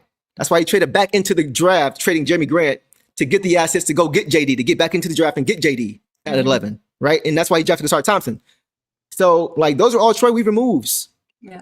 The core we see now, that's him. But so it wasn't perfect, but he learned the blueprint from Sam Presti. Yeah. Right? So, and now Trajan Langdon has taken the baton and done an amazing job of continuing that on. Yeah. Right? And following those same footsteps. He's doing an incredible job. I just wanted to shout out Troy because we're seeing all this core grow and be what it is now because of the picks he made. So he deserves love for just that. That's all I'm saying. I will say Troy is in New Orleans right now with Joe Dumars, and I caught a game recently, and they have 2 rookies, Derek Queen and Jeremiah Fears. Very good guys, very good players. And so I hope that whatever didn't work here in terms of figuring out how to utilize them right, hope that they figure that out in the Pelicans because those are again 2 have hit their draft picks, Dumars and Weaver, and they're highly talented. The Pelicans again, kind of like the Hornets, like a lot of young guys. Just not, we've been there. We've been there. Young guys just figuring it out, low scoring. We'll see. But I mean, it just continues on, I think. And we do have to give it credit where it's deserved. And then just the strength was the picks. And now we have the strength in, I think, honestly, JB's coaching, the way that he coaches and what he expects from everyone, whether you're a starter or not, whether you're a two-way or starter. Role player, what he expects from you is just really what's helped bring this team together. And like you said earlier, holding each other accountable, the team vibes are just really strong. And so they're not going to let anybody get away with any slacking off. And we said on the court, the minute there's a mistake, someone's got to take accountability. And if you don't, someone's going to come bring it up to you of why you should. That's right. That's right. And I agree with Tom here too. Like he wasn't perfect. He made his mistakes, right? With big men who didn't fit the culture. Like that's all valid. That's all valid. So I'm not saying he was perfect. I'm just saying he wasn't as bad as he's been made out to be when you look at the core and who's here. And one more bonus thought, guys, and then we can end the night because I know it's getting kind of long, but we had to get this out. One more bonus thought for you guys. We know the Thunder right now have the best record in the NBA at 16-1, right? 16-1 right now. So as deep as they are, we talked about the roster, as deep as they are, do you think they'd be 16-1 if Shea missed 3 games, if Chet missed 2 games, if Lou Dort missed 4 games, on top of J-Dub already being out for the year, and also Jalen Williams, the big man, missing 3 games, and any other player comparable to Tobias Harris missing 9 games, and any other players comparable to Chaz missing all the games? Do you think they'd be 16-1? Would they even be 14-2 like how we are? Because that's what we went through. We went through that, and we are sitting at 14-2. 14-2, guys. The Pistons are 14-2, and that is exactly what happened with us, with our players, with our roster, with our injuries. We're still 14-2. So, guys, this Pistons team right here, we are with the very best in the league. I mean, we may be the deepest team in the league right now.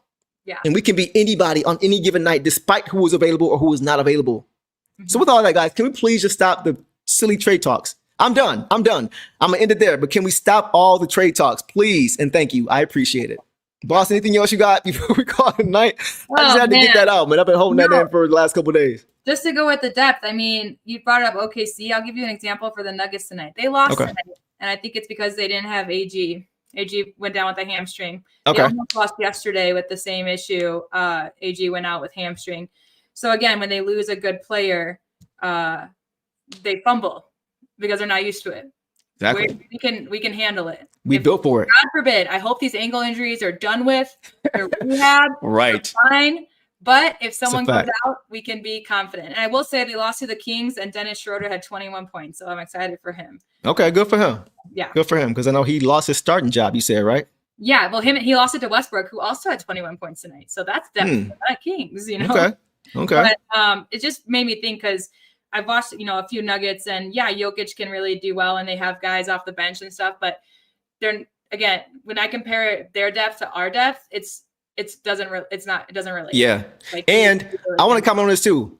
Somebody said not in the West. That's true. But guys, me and Boss just talked about this. Go look at their schedule through these first 16, 17 games. They haven't really beaten anybody either. I fact checked that just to make sure that came up. Just in case that came up, I wanted to highlight that. Go look at their schedule. Look at who they beaten. They're not beating the Houston Rockets every night in the Denver Nuggets. They haven't even played Denver yet. Yeah. Okay, so go fact check the roster or the schedule. See who they played, and you'll see even in the West, they're not really playing anybody yet. Yeah, if your argument for the Pistons is like, well, they're unhealthy and they have had an easy schedule. Yeah, the OKC is healthy with an easy schedule. Right. So it's like exactly again, and I just I can't handle. We can't. There's no way that we can accept anything like, well, they would have beaten them with their star player, because we've been there, we've done that. Every team does. Every team deals with injuries, and we've just continued on a 12-game win streak. It's like 7 of those games were without some really crucial guys. Facts. So we'll leave it there. I just had to comment on that because I had a feeling that might come up, and that's fair. But go look at the schedule for yourself, and you'll see they haven't really been knocking it out the park playing a bunch of tough teams either. So Michigan, second half of the season. It's going to get tough. It's going to get spooky for sure. Yeah, especially in the West. So we'll see how those records look at the end of the season. Michigan May says, got to continue tuning in these podcasts. I mess with y'all. I appreciate it, bro. I appreciate that, man. We try to keep it honest. We try to come prepared and bring y'all the facts. So we appreciate y'all rocking with us, man, even though it is 1 o'clock in the morning. So we are going to end it there. It has gone on way longer than we wanted to. Go ahead, boss. I was just going to say, usually not this long. We've kept pretty good, especially, we're winning. It's exciting, but we just had to address the trades because there's just a lot of noise around it. And then we played 13 players tonight. So me, I have to get to everyone. I have to give everyone their props. No, that's fair. That's what you're here. Yeah, you definitely make sure nobody gets skipped over. And I appreciate you for that for sure. Doug says 2 hours left. I love you. Yeah, love y'all too, man. We appreciate y'all hanging with us, man. So listen, real quick. So the Pistons guys up next have the Indiana Pacers this coming Monday in Indiana on the road. So they will look to go 2-0 against them this season. And hopefully they can push his winning streak to, 13 games it'll be? Yeah. 13 game winning streak, hopefully by the end of Monday night. Also, guys, this coming Tuesday at 7:30, we have a special off night show for you guys. We're going to be featuring Eric Vincent's going to be in the show. Everything King's going to be in the show. And Boss and myself are going to be here as well. So we're going to talk about whatever it is you guys want to talk about. So make sure you guys, if you have a topic you want to cover, put it in the comment section of this video so we can mark it down and make sure we talk about it in the next episode. But that is going to be a fun episode with those two guys and with us here. We're looking forward to that for sure. It's been a minute since we've had the gang back together, so it's going to be a lot of fun having those guys. So you guys will not want to miss that. You got anything else, boss?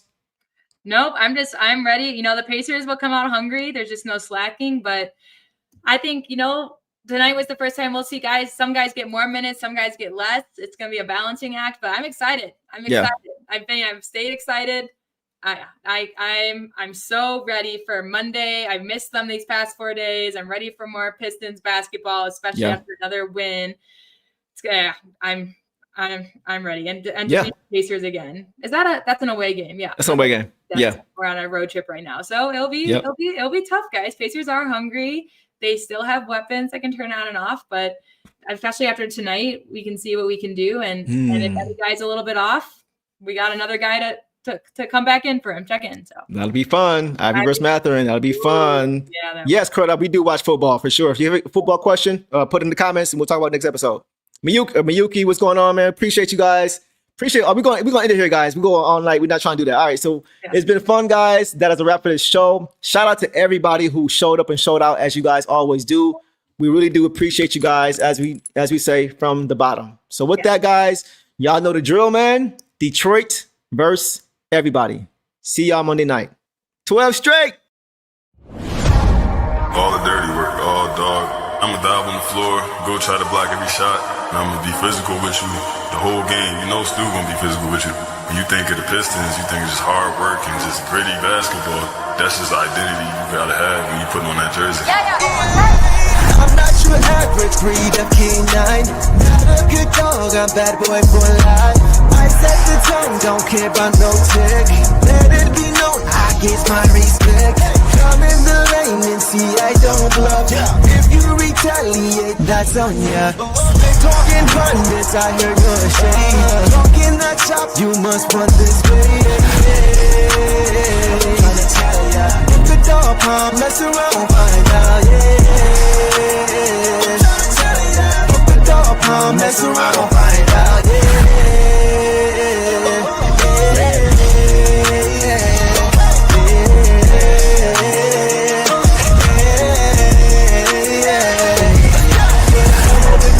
for some barbecue sauce, boy, you better crop a hill, cause I'm like that.